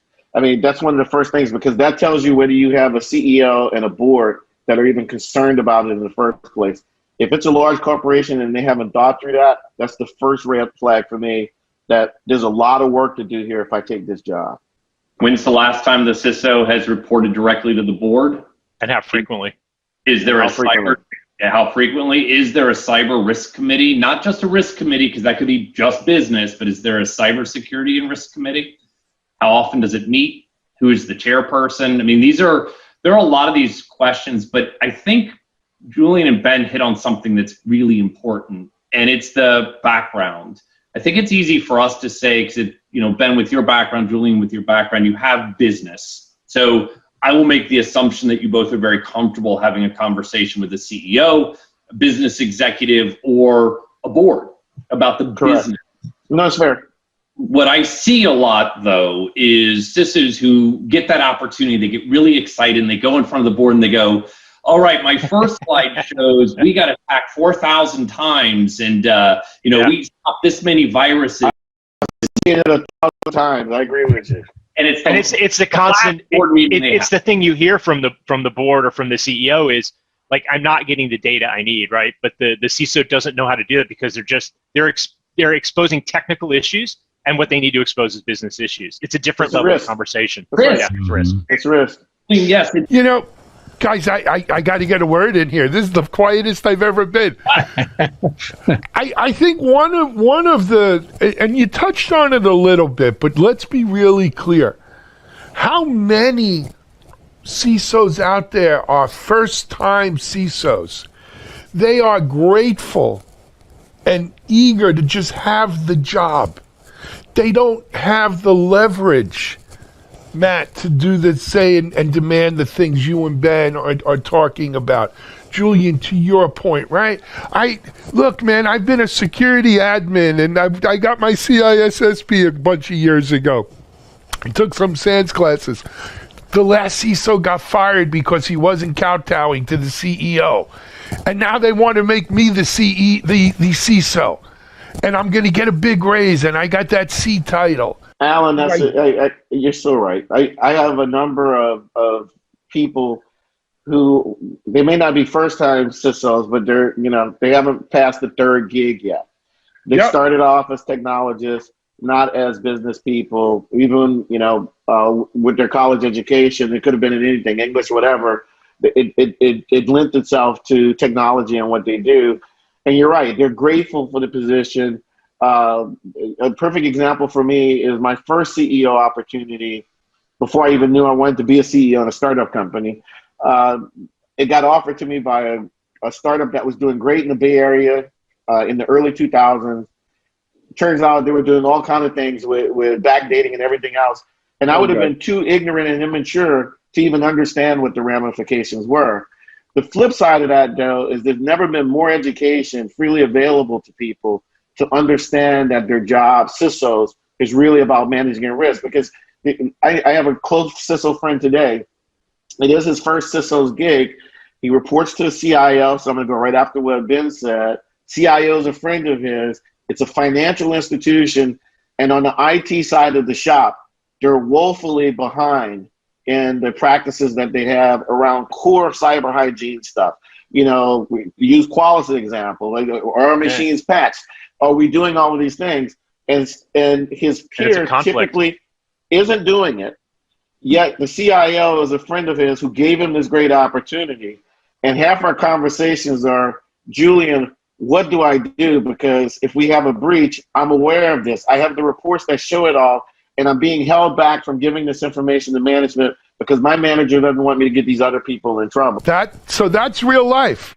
Yeah, that conflict happens all the time. That for me is the biggest reason. Well, it's one of two biggest reasons, right? The one we've been talking about, but the secondary reason is like this conflict that always exists if you report to the CIO. I mean, it's just a natural conflict of interest. Like it's a horrible position to be put in for a CISO. There's no independence, to your point. Yeah, you're always calling out the problem that your boss has, right? And so there's no win. Your job is to be the scapegoat. When you Absolutely. You know, I used to have a really good friend, unfortunately. Mitchell, you might have known. He passed away a bunch of years ago, a guy named Rick Dakin. Rick was the founder of Coal Fire Systems. Big security thing. You know, and I used to laugh. Rick's office was up the road from our office. It's still secure, and we used to get together pretty often. We had a partnership. Rick used to love going into the board, going to the C-level people, and he'd start his shtick off with, how do you look in stripes? Right? Because this is what Sarbanes-Oxley. That's a great way to do it, though. Right. How do you look in stripes? And Rick would go right from there and really kind of put the fear of God into these people about, hey, you've got a responsibility. And he wasn't dealing with CISO per se. He was dealing with CEO, CIO, CFO, right? Risk management. But it's just as true today for CISO, right? You've got a way, your friend Julian, in the position he's in, he's got a way, you know, messing up his position, fighting with his friend versus how do you look in stripes? Well, and here's the crazy thing. He actually loves his job in general because he is working for a friend who supports him. But at the same time, what I keep telling him is he needs to weigh, because he doesn't go home feeling good every day, right? He goes home. You can't. I'm not doing the right thing. I should be doing things differently. I've encouraged him he should start looking for another job, actually, because if that's to Ben's point and to Matt's point, it's an untenable situation because when things go wrong, and they will, he will be the first person that gets fired and worse. Yeah, what is if you went back 10 years, right? Like probably even 5 years, that was kind of masked, right? Like if things went wrong, like, yeah, you might lose your job, but the role hadn't elevated. And I think that's the difference now is you're seeing where it's starting to target this issue of how do you look in stripes, right? Like what's the fiscal impact to you, right? From a lawsuit or something that happens. Like even if you've done everything right, like I do some other things outside of cyber that the same thing is true. Like even if you've done everything right, you can still get sued. And the impact to that is huge, right? I mean, just the lawsuit is going to be financially draining, and it's not going to make you feel good at the end of the day. So you've got to think about that on the front side to minimize that risk. Well, and if the reputational damage, so let's say you don't get sued, are you going to get another job, right? And how do you explain that? And so we should switch the conversation because I think we get all this. So how can we help? Because one of the things that I think you all have said here that I absolutely 100% agree with is that there are many people in these roles that don't have the backgrounds and the skills necessary to truly be successful, that may be working for people who also don't have the background, skills, or foresight or understanding of the roles to allow the people who work for them to be successful. So how do what do you think about how do we change this industry? How do we fix this? Well, I think it starts with some of the organizations that educate the community, meaning I'm going to have this conversation with ISC Squared. They got a new CEO recently. And I think a part of becoming a CISSP or any of these other roles that we think about, we need to start thinking about risk ramifications to the people who are serving in these roles. It's part of the problem is the community itself. We love to talk about technology. Everything's about technology. And there's still not enough discussion about the business of being in security, meaning what you should know, what you represent, and what you need to protect yourself against. That's fair, Ben? I think that's really true, Julian. I think, how many times do you go to, what Black Hat, RSA, like everything is about the tech. Everything. Right? And we need to start doing these kind of things, having these thought leadership discussions. I'd love to see a panel on this at every conference, right? At everything that happens, I'd love to see thought leadership from leaders who've been around and who've done it to start to tell people and start to create that buzz and that discussion. I think it's a twofold thing. One, you've got people in security who don't have the experience and don't know, right? And are coming up and are enthralled by their first time role at this very senior management level. And then you've got the other side of the business that also doesn't really know. They don't understand security, right? I mean, often a lot of times the reason why they're having a hard time digesting it is because they don't understand the very specific technical issues of it, right? And they see it as very technical. And we need to bring those two sides together to understand that this is a area of the business that's a risk area that has to be addressed properly, right? You wouldn't put a CFO, just go do the Excel. I don't want to hear about you on the risk to the company, right? Right. You wouldn't want a legal guy just, don't talk to me about risk. Just make sure the contracts are okay, right? That's not the discussion that happens in the boardroom. So that's where we need to come in. One of the things that I find interesting is probably like all of you, we mentor people. And one of the first things that I try to push on anybody at our level that I'm mentoring is board. How do you deal with the board? How do you talk to a board? Because most people do it wrong. And I think a lot of it is also incumbent on us as individuals in this field to be out there talking, to be out there mentoring and raising voice in panels like this to try to get people to think differently. You're right. It's a significant problem. And it's not just about the CISO going to jail or being sued. It's about the CEO. Mm-hmm. It's about Target. The fact that Target still comes up on a very regular basis just proves how bad it was at a major retailer. And then it forced an evolution in the way we think about it. And look what happened at AP Moeller-Maersk with a similarly awful situation, but they're all still employed. Right. And got raises and bonuses and did well. And that whole breach was, disaster for them. You're right. Transparency and reporting and, all of the things that they did and where that CISO sat and how they dealt with that situation made it so that they didn't lose their job and they were almost looked at in the region as heroic. Right. It's true. I love what you're talking about, elevating the conversation and making that more public. I don't want to go too far with this, but is there a way to put people or to help people not be in the untenable position of just deciding by themselves or with their lawyer what to do? Is there some sort of norms we can start to establish? And I don't know if it's as far as a code of conduct. That's probably taking it way too far, but at least this is what is common of best practices of CISOs to do in their businesses. So you're fitting within the norm when you're handling these situations in your job. Is that even transparency? And crisis teams. I'll throw my thought out because I'm actually really passionate about this. If we have risks and situations that arise within our own organization, it is not for me and two of my direct reports to go, shh, get rid of it. We have a corporate crisis team. It is made up of the appropriate individuals in our organization and leaders, and we bring it to them. We'll have the call, we have the meeting, we may decide we're good, but it's documented, it's transparent, any risks that we feel we had have been noted, and if our chief ethics officer, our CEO who's part of that, our chief legal counsel make a determination, they made a determination. The interesting thing for us is if I completely disagree, I have a choice. I can stay or I can leave. But I brought it to corporate crisis. But Julian, to your point, it requires wherewithal, experience, and the confidence that we're doing the right thing. And I don't know that a lot of people have that.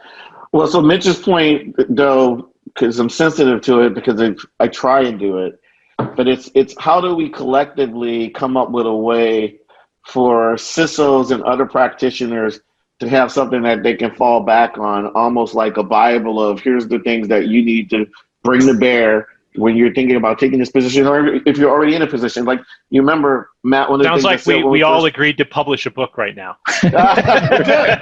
Jointly, here we go. This is, I haven't seen a book, like this is a topic that is ripe for, CISO handbook. Yeah. Not a how to pick the right vendor, how to, right? I mean, it's the risk issue of like, how do you deal with the ethics and issues of being a CISO, and how do you interact with the board, and how do you verify that, your company's taking it seriously? Well, again, the CISO's Guide to Survival. I'm sorry. Again, yeah, well, again, to the point that we all made, but specifically Matt and Ben made when we first started the discussion, right? It's about the evolution. I think Matt was one who said, hey, look, CISOs, maybe 10 years. I mean, we all probably know who the first CISO was, right, at Citigroup. And the issue becomes, it's like everything with evolution. Like, many of us discovered that we were musicians when this call first started, because you saw the saxophone. I was a jazz performance major in college. When I went to university, there weren't schools or people who taught you how to protect your music yet. And so theoretically what would happen, you have these great musicians where all their rights and everything were taken from them when they signed their first contract. Now the industry has evolved to there's not a major university you can go to where there isn't a class about the business of music and how we do it. And I think maybe where we're at in the security industry is it's time for us to have that next evolution as well, where we speak out more about it. To Ben's point, maybe this is time for a book to talk about this, because Gary Hayslip is a very strong friend of mine. He's written now several books about what it means to be a CISO, but even in that case, it talks more about the cyber hygiene and what the job of a CISO is, but it doesn't talk about how CISOs also need to be concerned about the things that we're talking about today, how they protect themselves, and what is kind of this code of ethics that you don't want to break, kind of like the Hippocratic Oath if you're a doctor, right? Do no harm. Yep.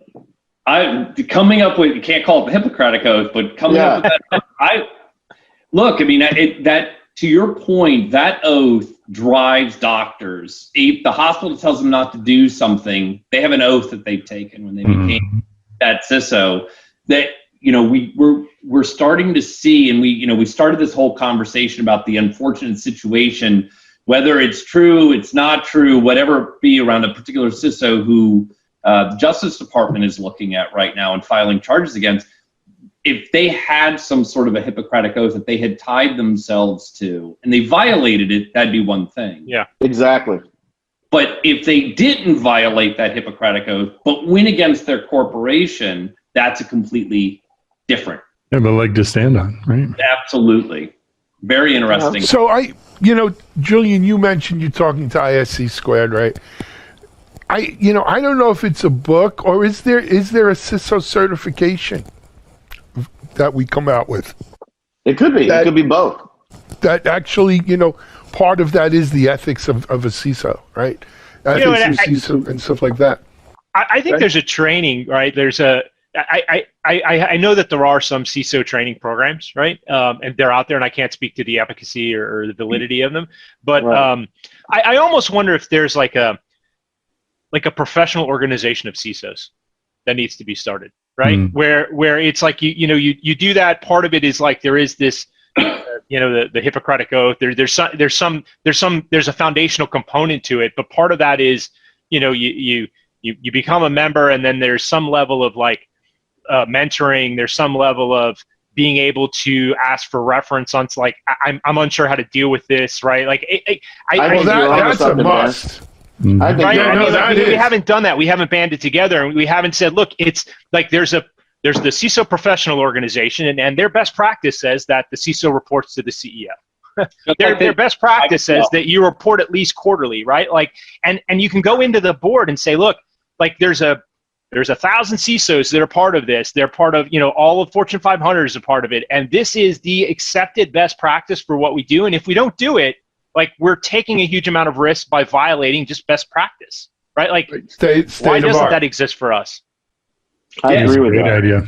If you think about privacy, they have all sorts of communities. Ethics has all sorts of communities. Legal, IT. I mean, there are so many CIO organizations, but you're absolutely right. There's nothing for CISOs. Nothing, and I think this is the team to start one. Except informal. I like that idea.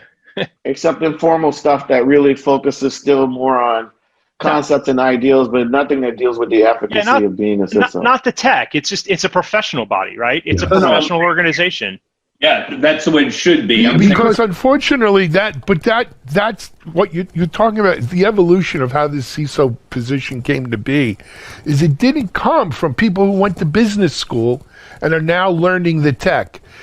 99.9% of all CISOs came from the tech and how to learn the business. Including the first one. Including the first one. And Mitchell and I were selling to Citi back then. Yep. They actually had, if you remember, Mitch, they had 3 CISOs, right? At that point, they had 3 different ones.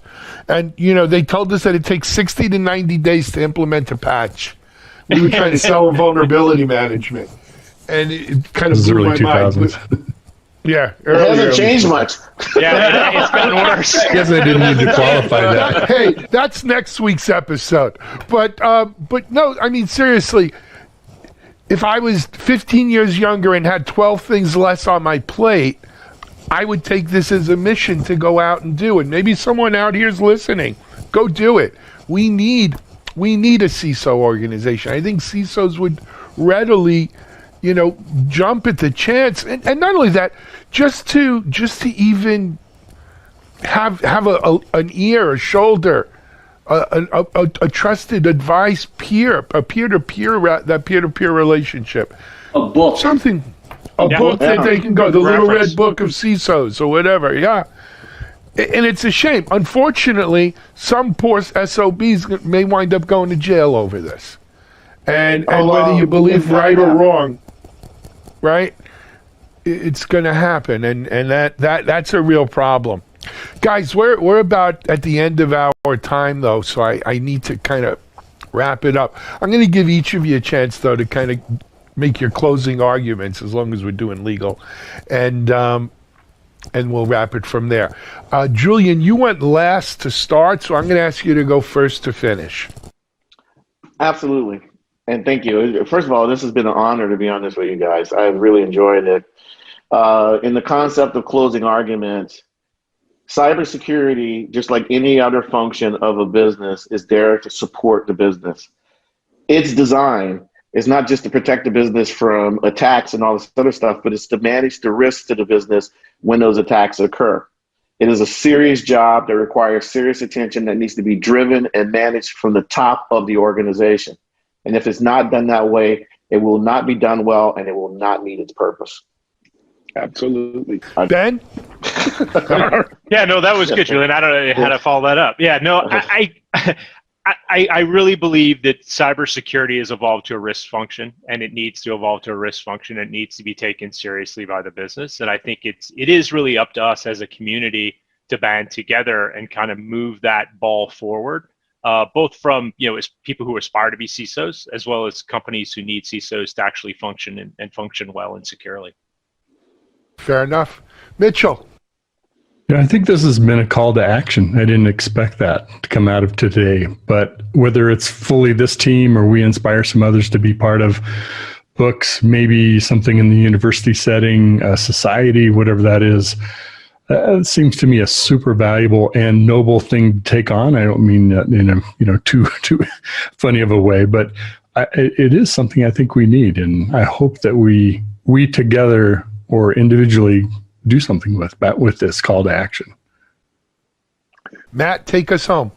So I'll close it out. Thank you all so much. It's been an honor to speak with you all today. And I'll close it with, I agree with everything we've discussed. And the final point to me is, I think too many people that may have grown up in technology and have taken these roles would look at you, Ben, look at you, Julian, or myself as adversaries almost, because we're competing for jobs or, it's competition. And I think one of the things that is going to be key in the success here is to realize that we're not adversaries. We're actually peers. We're all peers. We're all on the same side of this situation that we see ourselves in. And if we can come together and band together, that it's not, wow, I can't give Ben some information because, Ben may take my job or Julian may take my, we got to stop thinking that way. And it does come down to that base psychology of, again, we're a team. We really are a team, even though we get paid by different organizations. Absolutely. Hey, gentlemen, and next time we will have a lady. We tried for this one. We just couldn't pull it together. But gentlemen, thank you for joining and contributing to this episode of CISO Talk. What a great one. I'd love to have all of you back on soon, maybe. Similar topics, continue this topic. It's good stuff. Ben, Julian Waits, Ben Carr, thanks for joining us. Mitchell and Matthew, as always, thanks for riding shotgun with me here. This is Alan Schimmel for CISO Talk. We'll be back with another episode in about 2 weeks. But for now, be well and be safe. Bye-bye.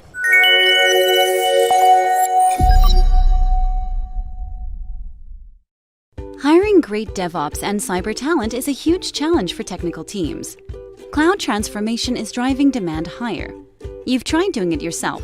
Job boards, LinkedIn, didn't work. Recruiters are an option, but who do you trust and not waste your time and money? RecruitOps is the new way to source engineering talent. From MediaOps, the people behind DevOps.com, Security Boulevard, Container Journal, and more. We sit right in the middle of the hottest positions in Dev, Sec, and Ops, and the brightest minds in the field. If you're looking for a great position or the talent to fill it, we can help you. Trust us, risk-free. Hey, welcome back, everybody, to TechStrong TV. I am Charlene O'Hanlon, and I'm here now with the headlines for you. First up on DevOps.com is a look at how organizations can transform their digital transformation efforts. And we've all heard that the pace of transformation efforts has increased dramatically since the onset of the pandemic, as organizations had to meet a whole new set of user expectations while ensuring their workforce remained productive. On the surface, digital transformation seems like the way to go, but for all the urgency and need to stay competitive, many organizations so far have been unable to get their digital transformation efforts off the ground. There are a number of reasons why. Leadership turnover, changing priorities or business needs, and all of which lead to transformation entropy. This article discusses some of the ways in which organizations can make changes to their current efforts to increase the chance of success in their digital transformation efforts. Lots of great advice in this article, especially if your company's efforts have stalled or perhaps not moving in the direction you had hoped it would. Also, we have a post about developing in mainframe environments, which is a topic of discussion that continues to hold lots of interesting nuggets of information. This article looks at the role of observability in mainframe development. Obviously, observability plays a role in every development environment, but traditionally it hasn't been a part of the conversation when we're talking about mainframes. Observability in transactional environments can be critical in ensuring the user experience is top-notch. Over the last decade, a growing number of observation and monitoring technologies have emerged for network applications and database environments, but finding such offerings for mainframe environments has proven tricky. This article takes a look at the application delivery and discovery intelligence technology from IBM and how it can help organizations using mainframe environments to not only determine application dependencies, but also gather information about the execution environment. Another technology discussed is Virtual Test Platform, which can monitor an application and recapture and record all its interactions. This type of observability enables developers to make modifications and then run those changes against observed behavior, which is observability at its finest. These technologies are helping bring mainframe environments further into the DevOps fold. And for those who before eschewed developing in mainframe environments because of issues such as lack of observability, their view is now much more clear.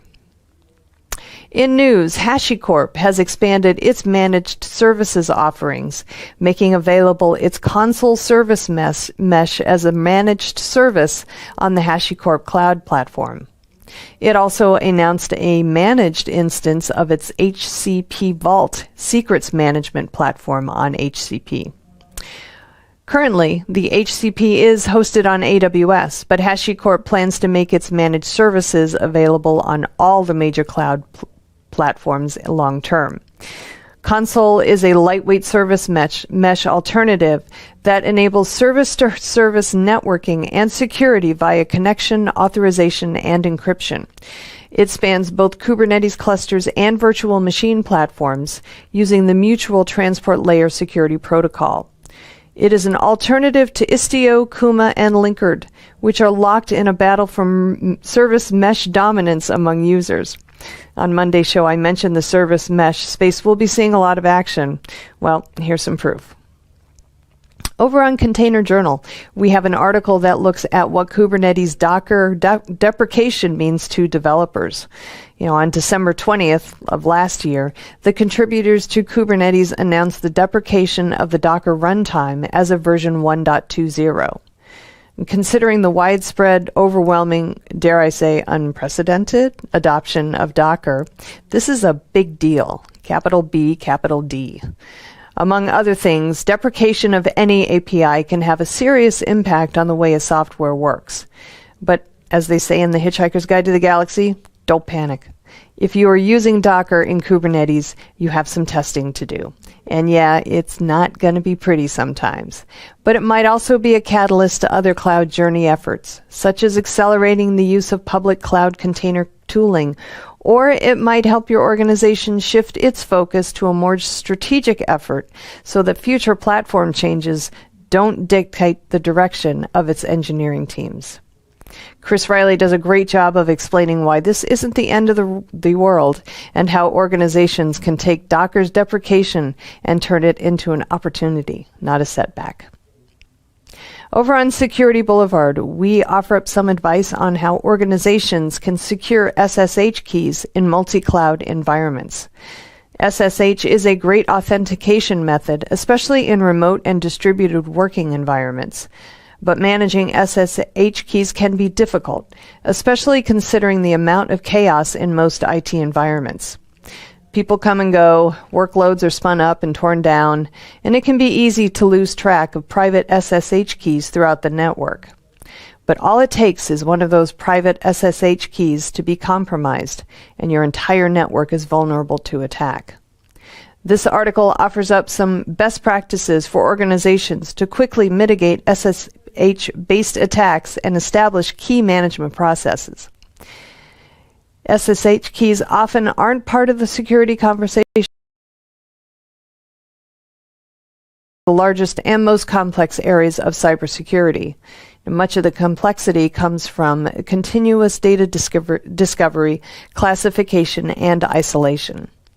This article takes a look at each of these facets of cloud data protection and offers some good tips to help organizations reduce their risk and improve their data protection efforts in the cloud. All right, that's it for today's headlines. Check back with me on Monday when I'll have a fresh batch for you. Until then, have a great day, everybody. Please stay safe. This is Digital Anarchist. Hey everybody, welcome back to TechStrong TV. I'm Charlene O'Hanlon, and I am here now with, Charlie Rosen, who is the CEO and co-founder of a new company called Armo that just came out of stealth. And they have built a platform that inherently secures cloud-native workloads with in-memory protection, as well as visibility and control. And I think I got that right, Charlie. Thank you so much for joining me today. Did I get it right? Yeah, you're not too far off. Okay, great. So why don't you tell us a little bit about your organization and basically what problem or problems you're trying to solve with this visibility and cloud native protection. Yes, definitely. When we started Armor, we started it really around the idea of how you secure better and how you get more control and more visualization into your cloud native environments, specifically Kubernetes-based environments, Fargate-based environments, all of those orchestrated environments that are getting more and more attention. Kubernetes today is practically the de facto standard for container orchestration.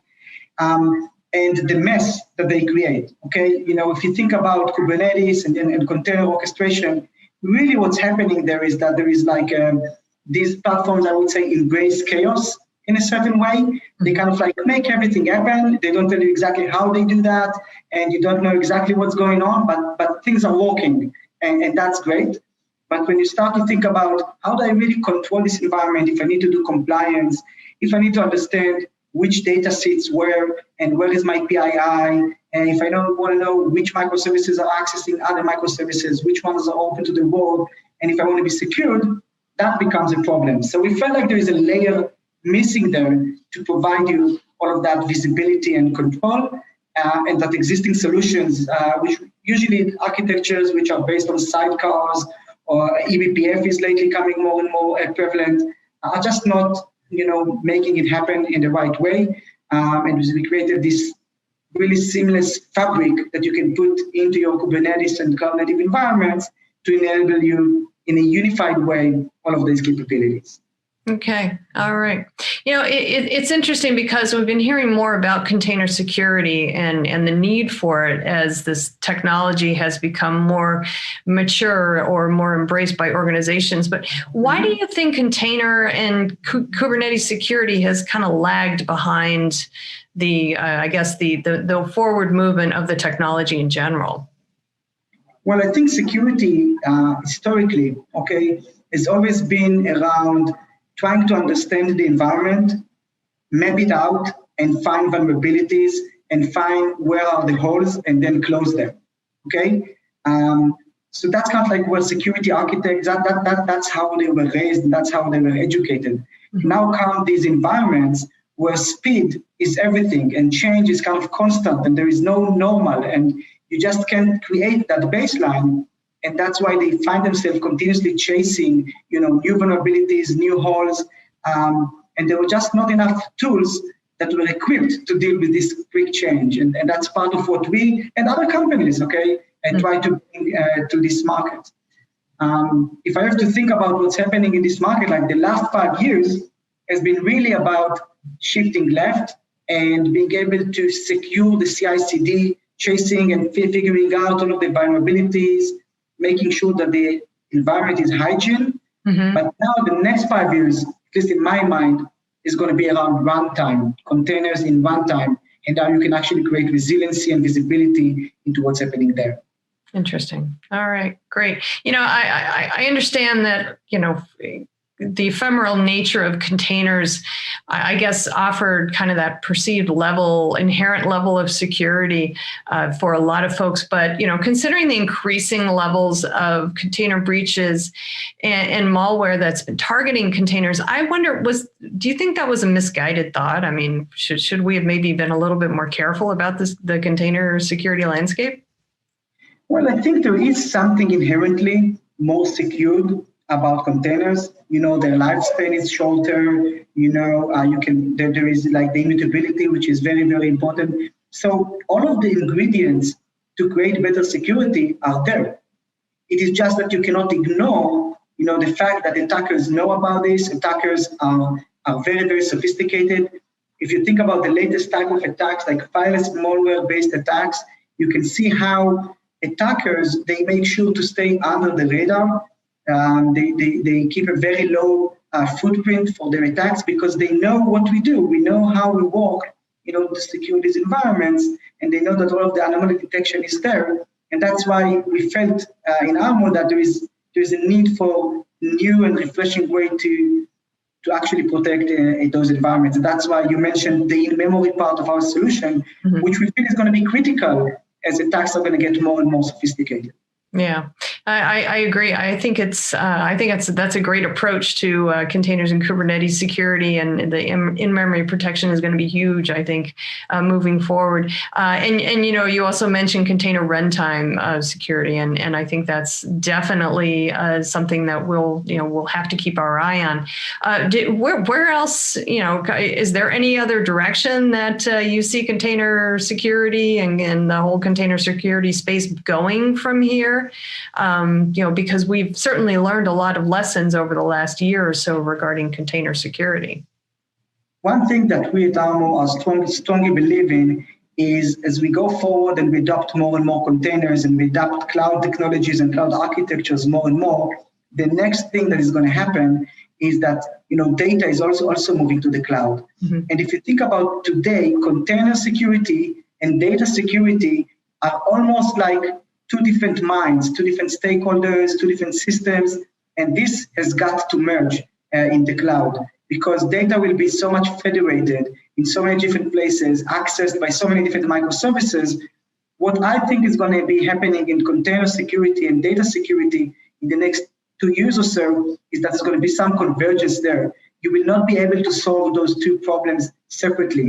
And that's part of why we believe this fabric that kind of like takes all of those layers, brings them together, data governance, data security, workload security, and visibility. We believe it's the right way to go architectural-wise in order to solve such problems. All right, great. Well, Shally, thank you so much for walking me through your company. Best of luck. This is great technology, and I really think you guys are onto something here. So, thanks for walking me through it. Thanks for talking with me about container security in general and where the market's headed. So, thanks again for your time. I really do appreciate it, and I hope we can have more conversations in the future. Thank you. It's been more than a pleasure. Great. All right. Well, thanks again. And we have lots more coming up on TechStrong TV, so please stay tuned.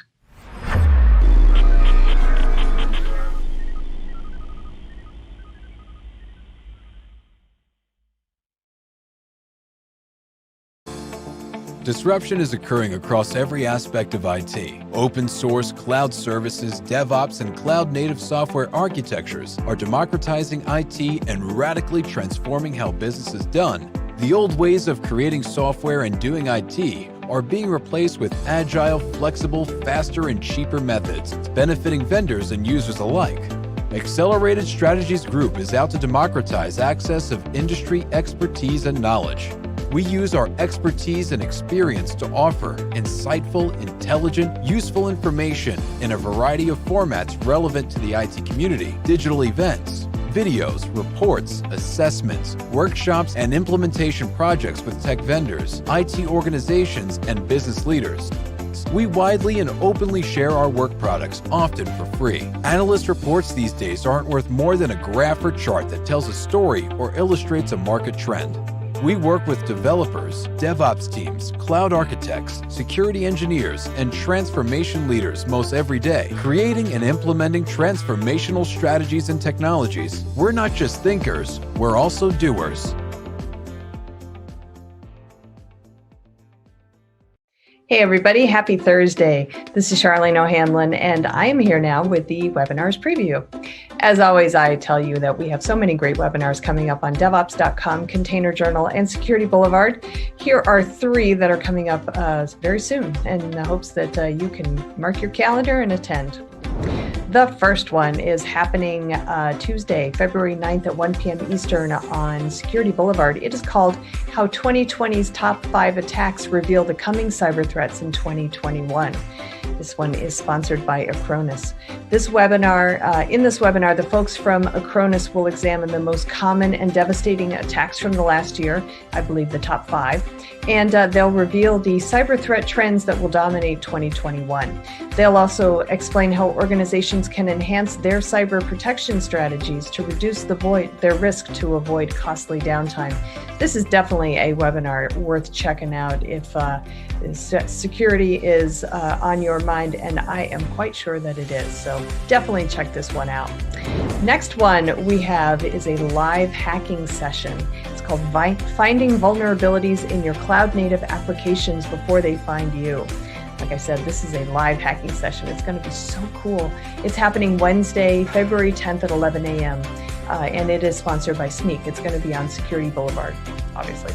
In this session, Simon Maple from Sneak will exploit an application as a hacker would to show how threats, vulnerabilities, and misconfigurations, or to show the threats, vulnerabilities, and misconfigurations that are most common in cloud native apps.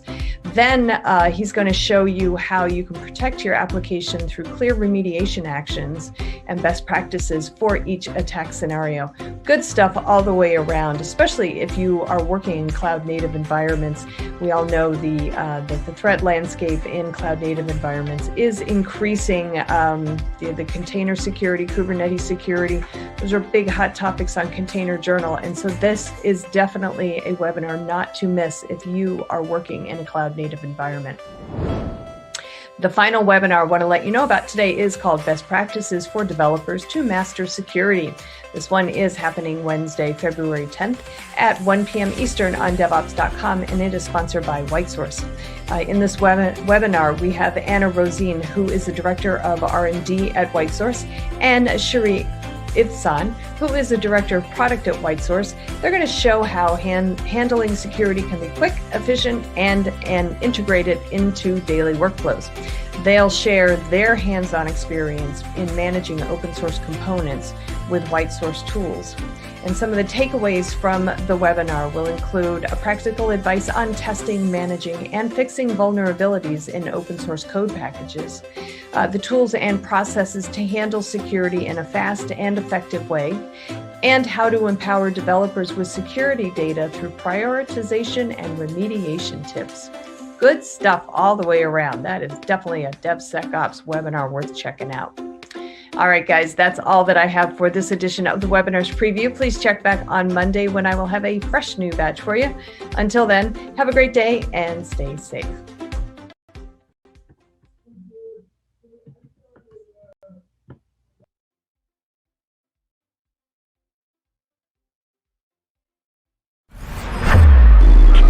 This is Digital Anarchist. I have the great pleasure of being joined by Dr. Nick West. He is Chief Medical Officer and Divisional Vice President of Global Medical Affairs at Abbott Vascular. So that's a long title, Nick, Dr. West, Nick, but it's great to have you here and be talking with you today. Thanks, Mitch. Thanks very much for inviting me on the show. You bet. It's great to be talking with you because we talk technology, but we also want to talk about the application of it and the benefits of it. In the context of it, of course, in the medical world, a lot of things have really accelerated and happened. So I'm excited to talk with you about that. But start first by just introduce yourself. Tell us a little bit about you and a little bit about Abbott Vascular, what you do there.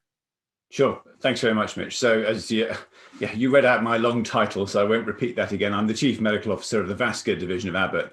And just very briefly, by way of introduction, if those of you who don't know Abbott is a company that's been going for over 130 years, started off in pharmaceuticals. It's now very much diversified with a very strong medical devices element. We've got over 100,000 employees around the world and about 32 billion in sales annually.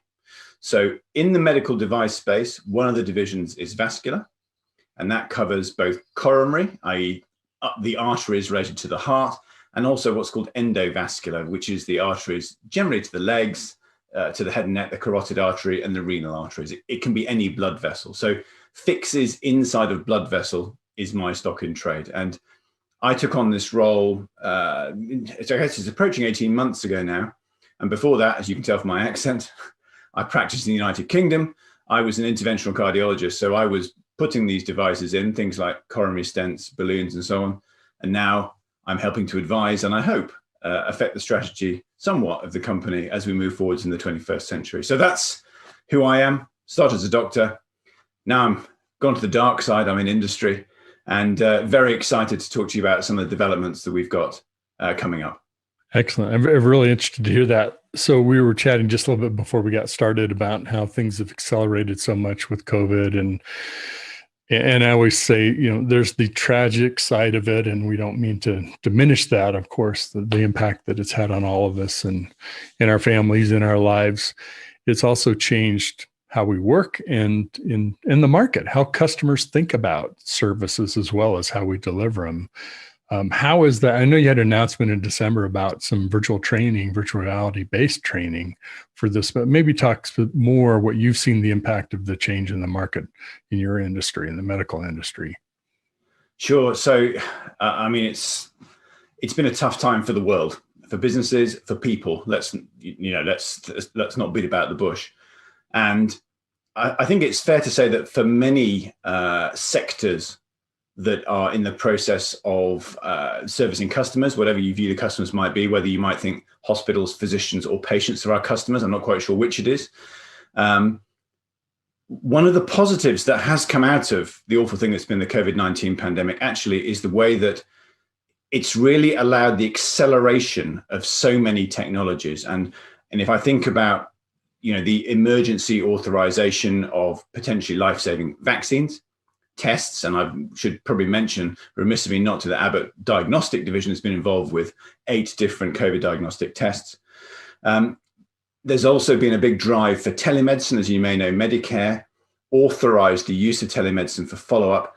And of course, the way that clinical trials are run, there's been a whole shake-up in the way that clinical trials are allowed to recruit with regard to the consenting process, which actually, it makes trials much more inclusive. But I'm sure that some of these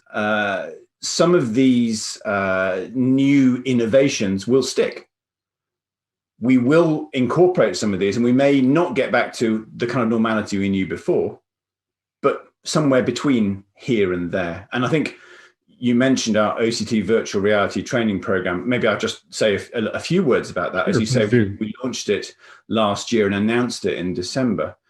Now, just for the benefit of people listening, if you don't know what OCT is, I'm sure most of you know what virtual reality is, but OCT is, or optical coherence tomography, to give it its full title, is a red light-based imaging technology. Now, it's used in many, many different medical applications, but we manufacture a catheter that actually goes into the heart artery. So if you are undertaking a coronary intervention or a stent procedure, if you will, that involves putting a wire into an artery, balloons, stent catheters, and so on. And this light-based imaging catheter can go into the artery and view the artery from the inside. Now, there are many potential benefits to using this kind of technology, and technology is similar to it, such as intravascular ultrasound, which is similar, uses ultrasound in the same sort of way. It enables you to see the inside of the vessel. It enables you to see the nature of the narrowing you are treating. So not all narrowings are the same. In sort of layman's terms, some are very soft, like blancmange or some sort of soft pudding. Others are much harder, more like limescale. And of course, those need to be treated in slightly different ways. So when you're looking at the stent, you can really see if you've done a good job or a bad job, whereas the angiogram only gives you a kind of an indication. And there's lots of emerging data that suggests that this kind of technology, the OCT catheter, can influence decision-making in maybe 90% of interventions. And it enables physicians to really tailor the result to the patient and get a beautiful result without any risk of subsequent complications. So where does the virtual reality come in? So the virtual reality piece is that, of course, as with any novel technology, people need to be trained in it. Now, historically, physicians or their lab staff would go away to a meeting or a congress. They may have also some training on site. It will take time. Often it's didactic lectures, which can be interesting. They can be less interesting, depending on who you are or who's lecturing you. And of course, the problem is if you go away to a training course, it's time away from the coalface, if you like. And then by the time you come back, you may then think, well, actually, I didn't ask about that part of it, and now I've got to do it. I don't know how to do it. So we were already in the process of developing this, but it's fair to say we've moved much quicker since COVID. And we have worked with Oculus Go, who are very famous for their gaming platform for these virtual reality goggles. And we've created an immersive experience for physicians to learn the process of OCT in a virtual environment to enable them to harness this very powerful technology. Now, I can talk a bit more about virtual reality if you like, but what we do know about it is that it's self-paced, it's experiential, it's been shown in other walks of medicine to be more engaging, improve knowledge retention. Plus, you've got that benefit that we can literally send the goggles in the post. People have not got to move around at a time like this or have people coming into their hospitals to train them how to do it. So we see this as a win-win-win-win-win, and it leverages future tech. Well, I have to believe that there's as you mentioned, the didactic lecture aspect of it, but the simulation, getting as close to the real thing, which is what virtual reality or even augmented reality type of experiences can bring, has to be hugely beneficial, right? Because then now you're entering, when you go to do a procedure, and I'm not a doctor, I don't play one on TV, but when you go to do a procedure, when you have as close to that experience, that has to obviously equip you better to be able to go in and do the procedure, handle things that come up. And plus you can do role-playing or case-based scenarios of, what do you do with this? As you mentioned, different type of conditions, or something happens during the surgery. And those are all things now you can perform digitally with, no negative downside other than, whoops, I got to try it again, to be simplistic about it. I think that's exactly it. And this is just one of many. I mean, if you look across medicine, there are lots of procedures that people perform either infrequently or are complex. And that's been a big challenge during the pandemic. I mean, some of these procedures that always have to have a proctor present, there have been lots of creative ways around this. But the reason that we like the idea of virtual reality for this particular piece, for the OCT training, is that generally speaking, the technique becomes part of your everyday procedure, or we hope it will do. We've designed lots of software features in our software platform to make it much smoother, more intuitive moving forwards, and that will be launching in the next part of next year. In the second quarter of this year. I'm so sorry. We're now in 2021, of course. So we think that with the virtual reality training, it will enable people to understand how to use this and overcome one of the barriers to use. And then as we improve the software to make it more intuitive, actually it smooths out whole experience. As you will probably be aware if you've spoken to anyone in any tech field in medicine, the problem is when you bring a new technique out, unless it's revolutionary and easy and ideally cheap, people will find a reason not to use it. And those reasons include it takes too long, it costs too much, it's too complicated. And in fact, often it's too complicated is really the reason, but it's in a smokescreen of other bits. So if we can eliminate that barrier, the idea behind it really is that we really do believe that OCT is going to enable people to do better interventions. And if we think, if you have a heart attack, you might go into hospital where you are in Colorado, but people in Colorado are generally very, very healthy, as you know, they don't tend to go to hospital too much. But bear in mind, there are some cardiologists who do hundreds of interventions and are familiar with all the technologies. Equally, you go somewhere else in the US, or you're on a holiday in another country, you may wind up being treated by a cardiologist who does very few procedures per year. So anything we can do that, if you like, raises the bar and makes a minimum common standard by enabling this kind of technology to be utilized has got to be a good thing. It's very fascinating. You were talking about the acceleration of technology, and there's the adoption of it, of course. And I just know from a little bit of my own family history, it's not always easiest to get everyone to adopt a new technology in the medical field or necessarily anywhere. I wonder what your perspective is. Part of what's happening in our condition is the receivers of the services have been forced to receive it digitally. You don't have an option of coming into the office, to have a telemedicine procedure performed. You have to do it digitally, or maybe you choose to do it digitally because of safety concerns and what's happening in your local environment. But that's been a real forcing function just to help this acceleration on. And as you mentioned, if it only changed things for a week, maybe go back to the way we did it before. You change things for a year, 2 years, whatever it's going to be, you change it forever. I think you're exactly right. And it's very difficult. I think no one's going to flip a light switch and we're going to go back to normal as you were. That's not going to happen. And although it was a kind of a rude shock, as you're probably aware, when everyone dived into this virtual world literally overnight, probably about this time last year, to be honest. But there have been huge benefits. I mean, if we think beyond this kind of training scheme, and we have some other ones which we may share with you in due course, we've got some other similar technology-related training programs that we're hoping to roll out. But we are trying to look at other ways of leveraging the kind of technology that's available. As you've mentioned, telemedicine.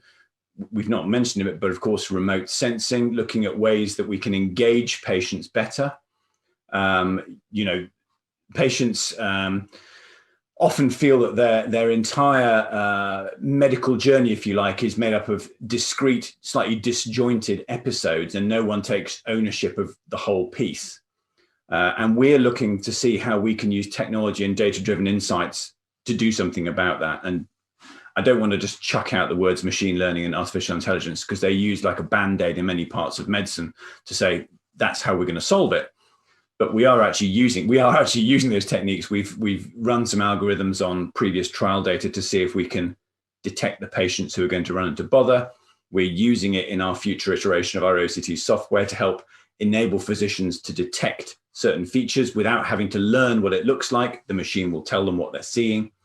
And it's those kinds of things. I think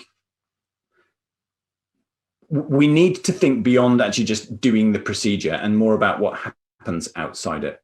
And device companies historically make devices, but of course we need to broaden it. And this whole COVID pandemic has really focused our minds on thinking about some of those more virtual ways of doing things. We haven't even talked about congresses and lectures and teaching and training, but that's another whole piece. As you say, I think it's, when we look back on this, there are some positives to be gained. I think maybe implied, this is maybe what you're saying, is that our technologies like AI, machine learning, one of the things that will help bridge the gap between those individual incidents of medical services provided. So in other words, it may have been a year since you've seen the doctor, but there are, and you saw 3 different physicians or went to the pharmacy or went to whatever clinic. And those things can be made more sense of by applying some machine learning and taking data both from your experience and also other people that have gone through similar kinds of experiences. That's exactly it. And I'll give a very brief plug. We published a white paper last year in August called Beyond Intervention, which talks exactly to this. It is completely product agnostic. If viewers are interested and they would like to look at the white paper, you can find it at cardiovascular.abbott, that's 2 B's and 2 T's /Beyond Intervention. And there's a white paper you can read. Essentially, we did a big survey of patients, administrators, and doctors worldwide and said, where are the problems in your care holistically? Mm-hmm. And how can we leverage that? And what came out of it was exactly what you would expect and exactly what we've been talking about, which is people want a joined up care pathway. They want treatment that's tailored for them. They want more time with the doctor. The doctors want more time, full stop. And the administrators want to make more accurate diagnoses early to stop patients coming back and using up resources. So we can't affect all of those things, but some of the things we can. As you say, machine learning and AI is such a powerful tool. And if we think, beyond the Excel spreadsheet that we usually use when we try and sort of analyze data, when we've got all these extra points like data from the imaging that I've just spoken about, that really does, every artery is different, that is bespoke. We have other technologies also that could input into that. And as you say, it allows you to benchmark against other people. And the more data you put into this, the more we can build predictive models that will tell us how and when to follow people up. What are the problems they're going to run into? And also, then maybe that follow-up can be done remotely, and we can choose what the different endpoints we should approach are in order to work out whether an event is going to happen or not. Mm-hmm. I'm curious your thoughts. I'll make an observation. You can agree or disagree. A lot of what's happened over the last year has been, how do I do what we normally do in our industry, in our business, medical, otherwise, but do it virtually? So I'm going to deliver patient care very similar to what I would do if someone came into the office. We'll just do it over Zoom or whatever.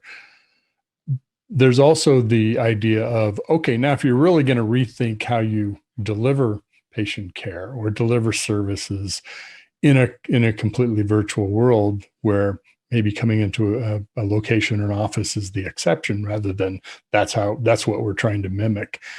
What are your thoughts on how this might change how we deliver services, deliver patient care altogether? I mean, we're on a path of changing it now, and I'm wondering what your thoughts are of what the next evolution might look like. Well, that's a really interesting question, and I'll answer this perhaps less with my Abbott hat on and more with my former physician hat on. But I mean, I think it's a tantalizing prospect, and it's very interesting. If you were to say to me, you're going to do telephone clinics or televisual clinics if in 5 years you said that's the way you're going to see patients, I would say, don't be so stupid. We cannot do that. It's never going to happen. There is a very traditional doctor-patient interaction, and going back to the Middle Ages and even Hippocrates, there is this whole laying on of hands thing. And I don't mean faith healing. What I mean is, there is something about the doctor-patient relationship where you you listen to them, you examine them, you deliver a diagnosis and a treatment path. And of course, if you remove that, it could be quite tricky. As you know, the majority of communication is non-verbal. And okay, we get some of it, like you and I are talking here now, but you cannot get all of it. You can't see, apart from the occasional finger that comes on the screen, you can't see what my hands are doing, what my feet are doing, the rest of my body posture. There are lots of nuances that are lost. But that said, the reality is we are in the grip of a pandemic, and it simply is not feasible to bring everybody in. I think that this way of doing things lends itself very well to certain kinds of consultation, but less to others. And I'll give you some examples. So in the coronary space, patients come, they generally present, if they have a blockage in their coronaries, with angina, which is chest pain. And of course, if you were a former patient of mine, I could now ask you, are you still taking your medications? The answer would, it would be no different if you were on a television screen or sitting in my office. And similarly, I can ask you, are you getting any chest pain? There's not too much in the way of examination that's needed for that. However, if you speak to the vascular surgeons at this present time, or the endovascular physicians who are dealing with blockages in the legs and what we call critical limb ischemia, they've got a different view. There's been a big campaign for take your socks off. Of course, you need to see whether these patients' ulcers or wounds on their feet have healed or what the state of them is. And in a virtual sense, they don't get quite the same nuance. And a patient may just say, my foot's fine, you don't need to look at it. And then you can't make someone take their sock off if they're at the end of a telephone line. So I suspect this is going to work very well for certain indications. There will be other indications where it won't work quite so well, and we won't be able to entirely replace it. Although, there are many different apps and technologies coming, as you're probably aware. There's a technology that allows people to have their heart listened to remotely. ECGs can be transmitted via a variety of smartphone or other applications. Blood tests, of course, can all be done locally and sent in. There's a whole range of things that can be done virtually, but I suspect it will not entirely obviate the need for person-to-person contact moving forwards. Sorry for a long answer to a short question. No, it's a long question. It's a big topic. You can also see things like, the imaging capabilities coming in our digital cameras, right?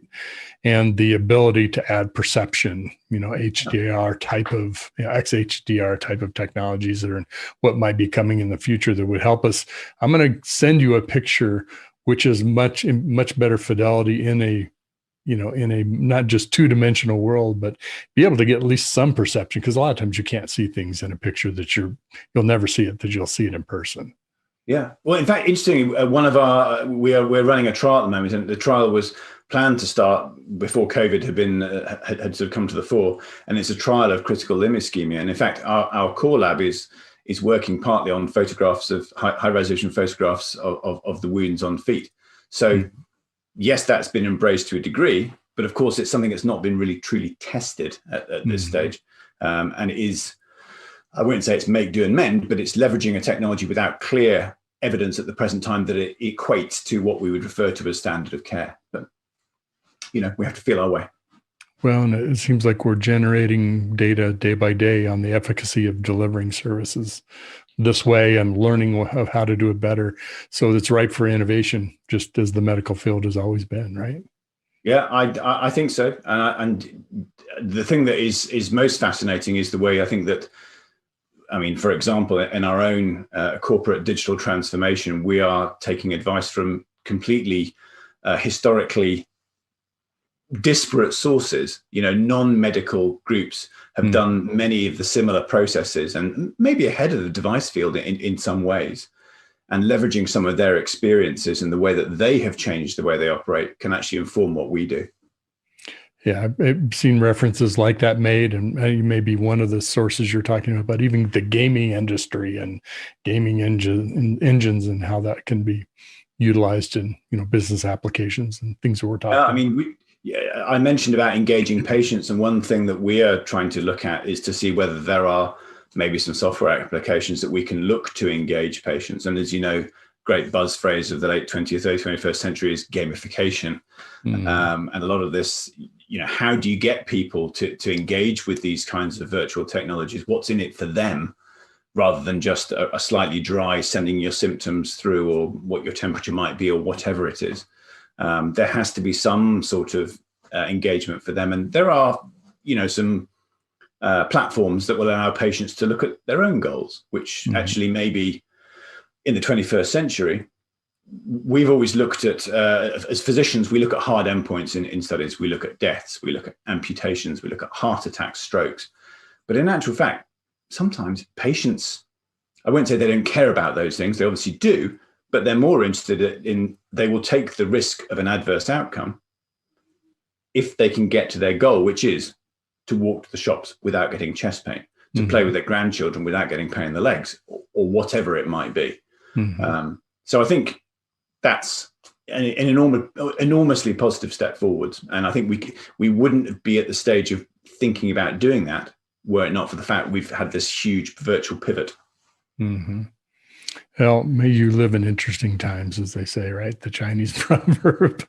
Well, it's been fascinating talking with you, and I appreciate you translating from medical to non-medical world for those of us who are not steeped in that discipline. But it's been really great talking to you. I hope you'll come back, because I'm really fascinated as you continue to work with your physicians and customers that use your products, and learning how we're changing to deliver the services and maybe new and practical ways technology is helping that and changing how even the consumer thinks about the services that they're acquiring from us. I think it'd be great to have you back again.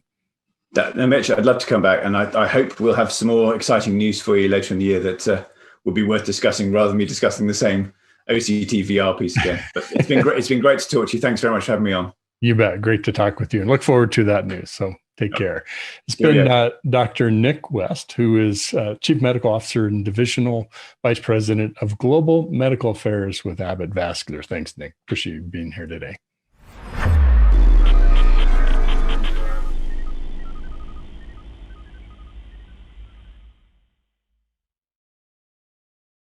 DevOps.com is the #1 online destination for DevOps education and community building. DevOps.com covers all aspects of DevOps, including DevOps best practices and tools, DevOps culture, DevSecOps, business impact, continuous testing, continuous delivery, and more. DevOps.com has the largest collection of original DevOps content, featuring breaking news, blog posts, podcasts, and more. Visit www.devops.com to learn more. DevOps.com, where the world meets DevOps.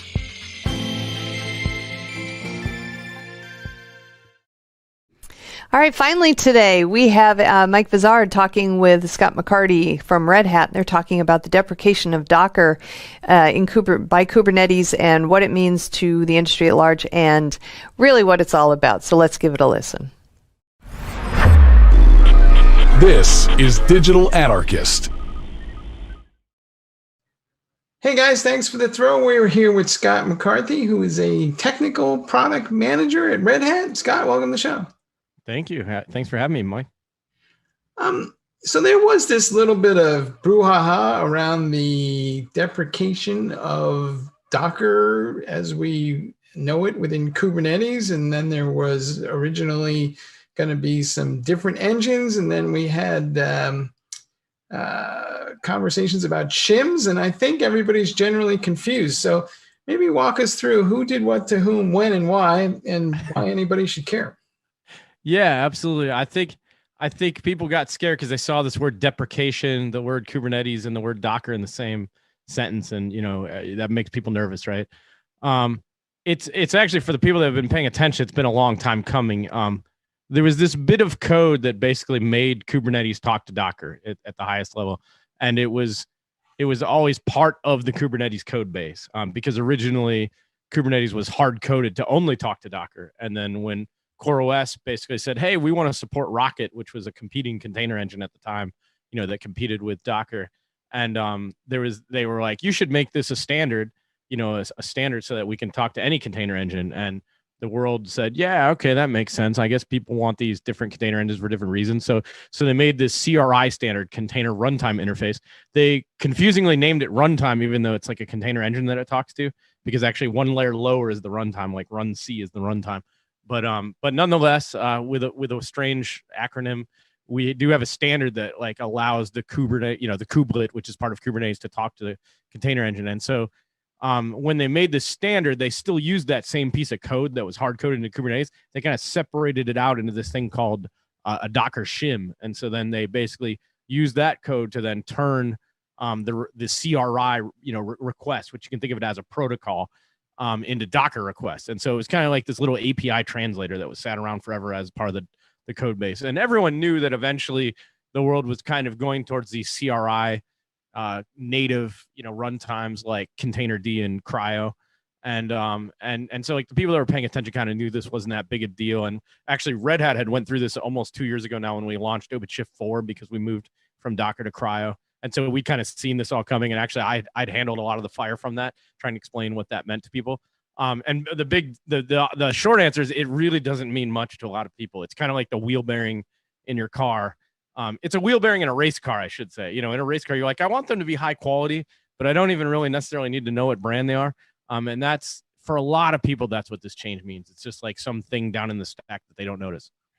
All right. If you ask me what kind of tires I have, I'm going to say they're round, right? All right. Yeah. But what is the difference between Containerd and Cryo, and why does that choice may or may not matter either? Where are we going in that direction? Yeah, no, that's a good follow-on question. And the short answer there is like, I care about it because I'm deep in the weeds, right? I'm a product manager that's like focused on these things, but the vast majority, using like the 80-20 rule, 80% of users won't even care what the difference is. There will be 20%. There's always the edge cases, right?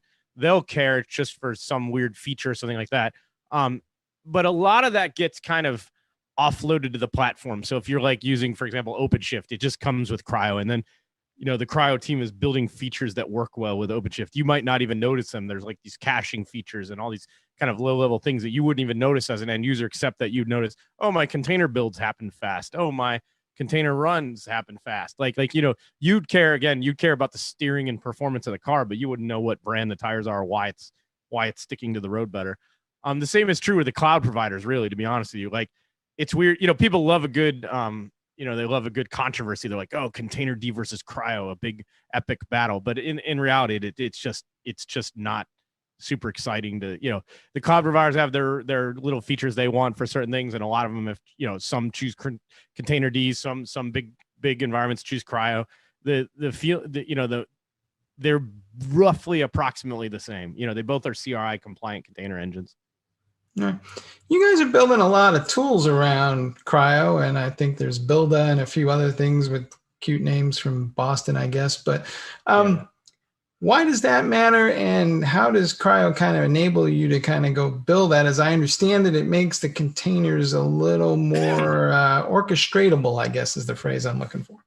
Yeah, it goes back to kind of the history. So like the first tool that we built, if my memory serves me right, was Scopio. And we did it because it was you know, we wanted to remotely be able to go inspect a container image on a registry server. And Docker said, we don't really want to support that feature. They're like, it'd probably be better if you built like a separate script that could do that. And so, like all good sysadmin tools, like it started as a script basically, you know, and then we built it more and more into a tool. And we were like, hey, it would be cool if not only could you remotely inspect container images, but could you move them between registries without having to pull it down to a Docker daemon and then push it back out, you know? So you get rid of 2 commands and you turn it into 1 command. And you make the, you know, you basically copy the bits in memory instead of like saving them to disk locally and then pushing them. And so that was where the genesis of like, we were like, hey, maybe we should build tools that are more like Unix that focus on like a specific thing, because they can be really good at it, right? Like Scopio is super good at copying files, and it's like this little Swiss Army chainsaw for copying files around. And from there, we kind of went, you know what? Like, if at runtime at a cluster, you probably don't want to be doing builds on the host because there's a security issue there. Like Docker always gave you root on the box. Like with a single command, you can get root on the box. And I still demo this for people because they're clueless. They're like, oh, I'm running as a regular user, I don't have root. And I'm like, no, if you run this command, it will literally give back a little hex shell, and you're typing commands as root with a single command. And they're like, oh, I didn't realize that. And so we looked at it and we went, I don't know if we want to give out root on the box just to do builds. And we're like, we could probably build a daemon that's similar to Docker, but a lot more locked down, that only does runs. And that's what that was OCID originally. And then we renamed it Cryo. And so that was like, hey, how can we limit the Linux capabilities? How can we limit, you know, seccomp profiles, SE Linux profiles? How can we lock this thing down and basically only, you know, run containers? And so I have jokingly on my back list of things to write, I've been wanting to write a blog called How You Build When You Can Only Run, you know, how to build container images when you can only run. And what we do is we actually run Builda inside of a container on Cryo, where Cryo can only run containers, but we can build them inside of a container. And so it's this like sort of inception concept, which is a good transition to the next tool, Builda, you know, which is basically the Swiss Army chainsaw for building containers. So again, it's kind of that Unix mantra. And then Podman kind of pulls it all together in an experience that's pretty similar to Docker, but it's daemonless. It has no daemon. It runs as a command. So I call it like Bash for containers. Like it's like a Bash, you know, it's a shell that basically fires up containers for you that has a Docker interface, or, you know, Docker CLI interface. And now actually with the launch of Podman 2.0 with an actual socket and API interface too. But in a nutshell, what I think it allows us to do is like, we can go experiment with certain things in the Podman community for things that we want, and then maybe bring them to Cryo, and then vice versa. We're actually starting to see, we had originally started to envision the features flowing kind of like, let's play around on a single node and move to the cluster thing that needs to scale. But now even recently, we've seen it kind of go the other way, where the Cryo engine that runs the containers is actually getting more and more optimized for weird situations where like you don't want to pod to timeout. And so like it's getting more and more tuned for like at scale work. And so now we're starting to learn from that and kind of maybe take some of those lessons learned and go the other way. And so like it kind of allows us to bring lessons between them all, but have tools that are very specialized that do only one thing basically. So it's much more a Unix model of the world. Do you think the bad guys know that these containers are running at root and they're looking for them? Is this about to become the root of all cybersecurity evil, as they say? I think for a long time people have been looking for that, and I think there's been some bad things that have happened, like these, you know, follow the money, right? Like that's the main thing. Like so, these Bitcoin miners and things like that. You've been seeing these bad provenance in the container image. You go pull some random image off Docker Hub. Next thing you know, you have a Bitcoin miner running as root on your system. You know, you're like, it might not do anything nasty to you because maybe you're not a target of the, you know, Russian or government or whatever. I don't know, some hackers in North Korea, but if you are a target of one of those, it's going to be pretty bad. It's still defense in depth. It takes a few layers to build a hack, you know, but it's definitely one of those things where, you know, as an old curmudgeonly sysadmin, I want more layers of security to protect me. In a perfect world, I want to run the container engine as not root. And then I want to run the process inside of the container also as not root. And then I want to make sure the image that I pull is very trusted, not something just random. And those three things combined giving me basically the most layers of security to protect me from hacking myself by you know, doing something dumb or letting somebody else hack me. Are people running untrusted containers? Are they getting a little loosey-goosey with where they get those containers from? Or, you know, do they need to be, I don't know, certified? And how do we go about doing that? Yeah, I think there's levels. There are people that are willy-nilly and they value speed over security. I mean, we've seen this movie before. I know you've done this long enough to see this movie. It keeps coming back, and they make that same movie where they're dancing in high school and they have some dance off. I'm like, oh, they made this movie again. It's like 10 times. There's always this, I mean, this is what I do. There's always this tension with security of like, you're like, it's hard.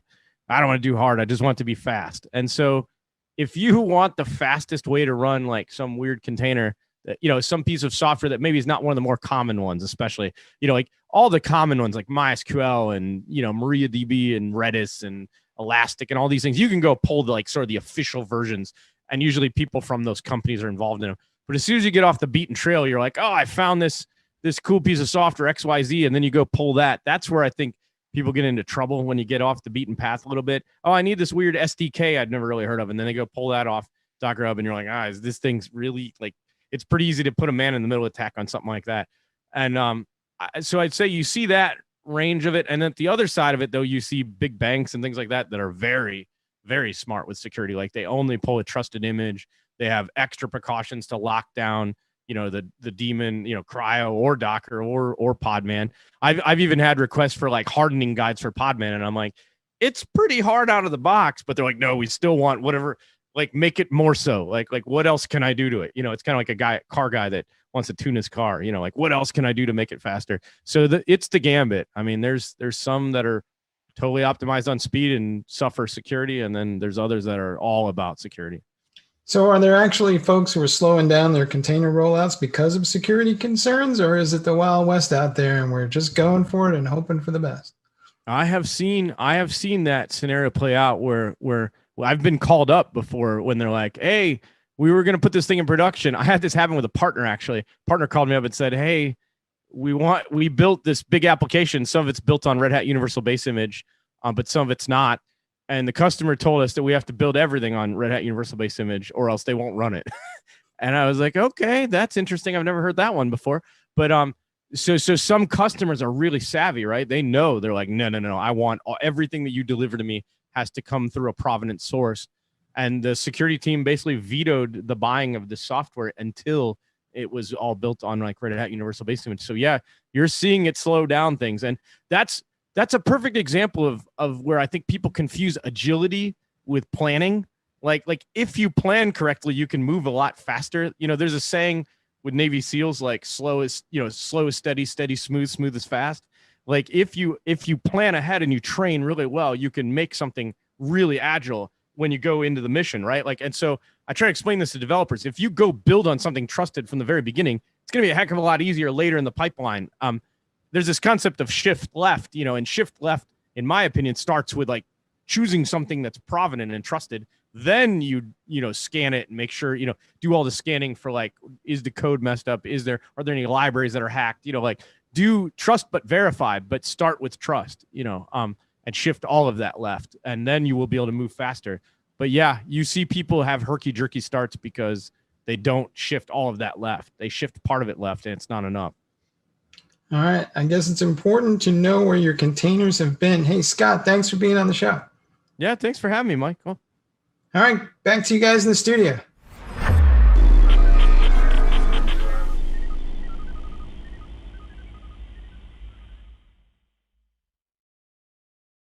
SecurityBoulevard.com is the leading resource for news, analysis, and education on challenges facing the cybersecurity industry.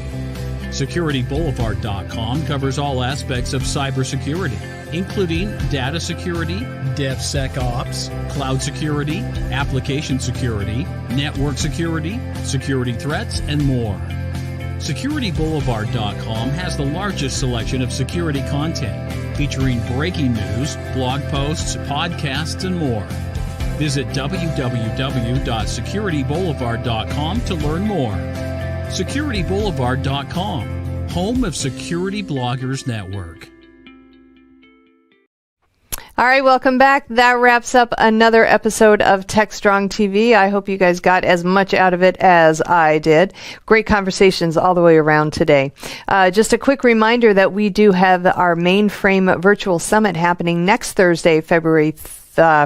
February 11th, from 9 a.m. to 4 p.m. It's going to be a great day of conversations around mainframe DevOps and everything related. So if you've got the time, please do check it out. And if you don't have the time, just sign up and watch it on demand, because we can always give you the information that way. Until then, we will be back on Monday with a new episode of TechStrong TV. And until then, please, I hope everybody has a great weekend. And whatever you do, please stay safe.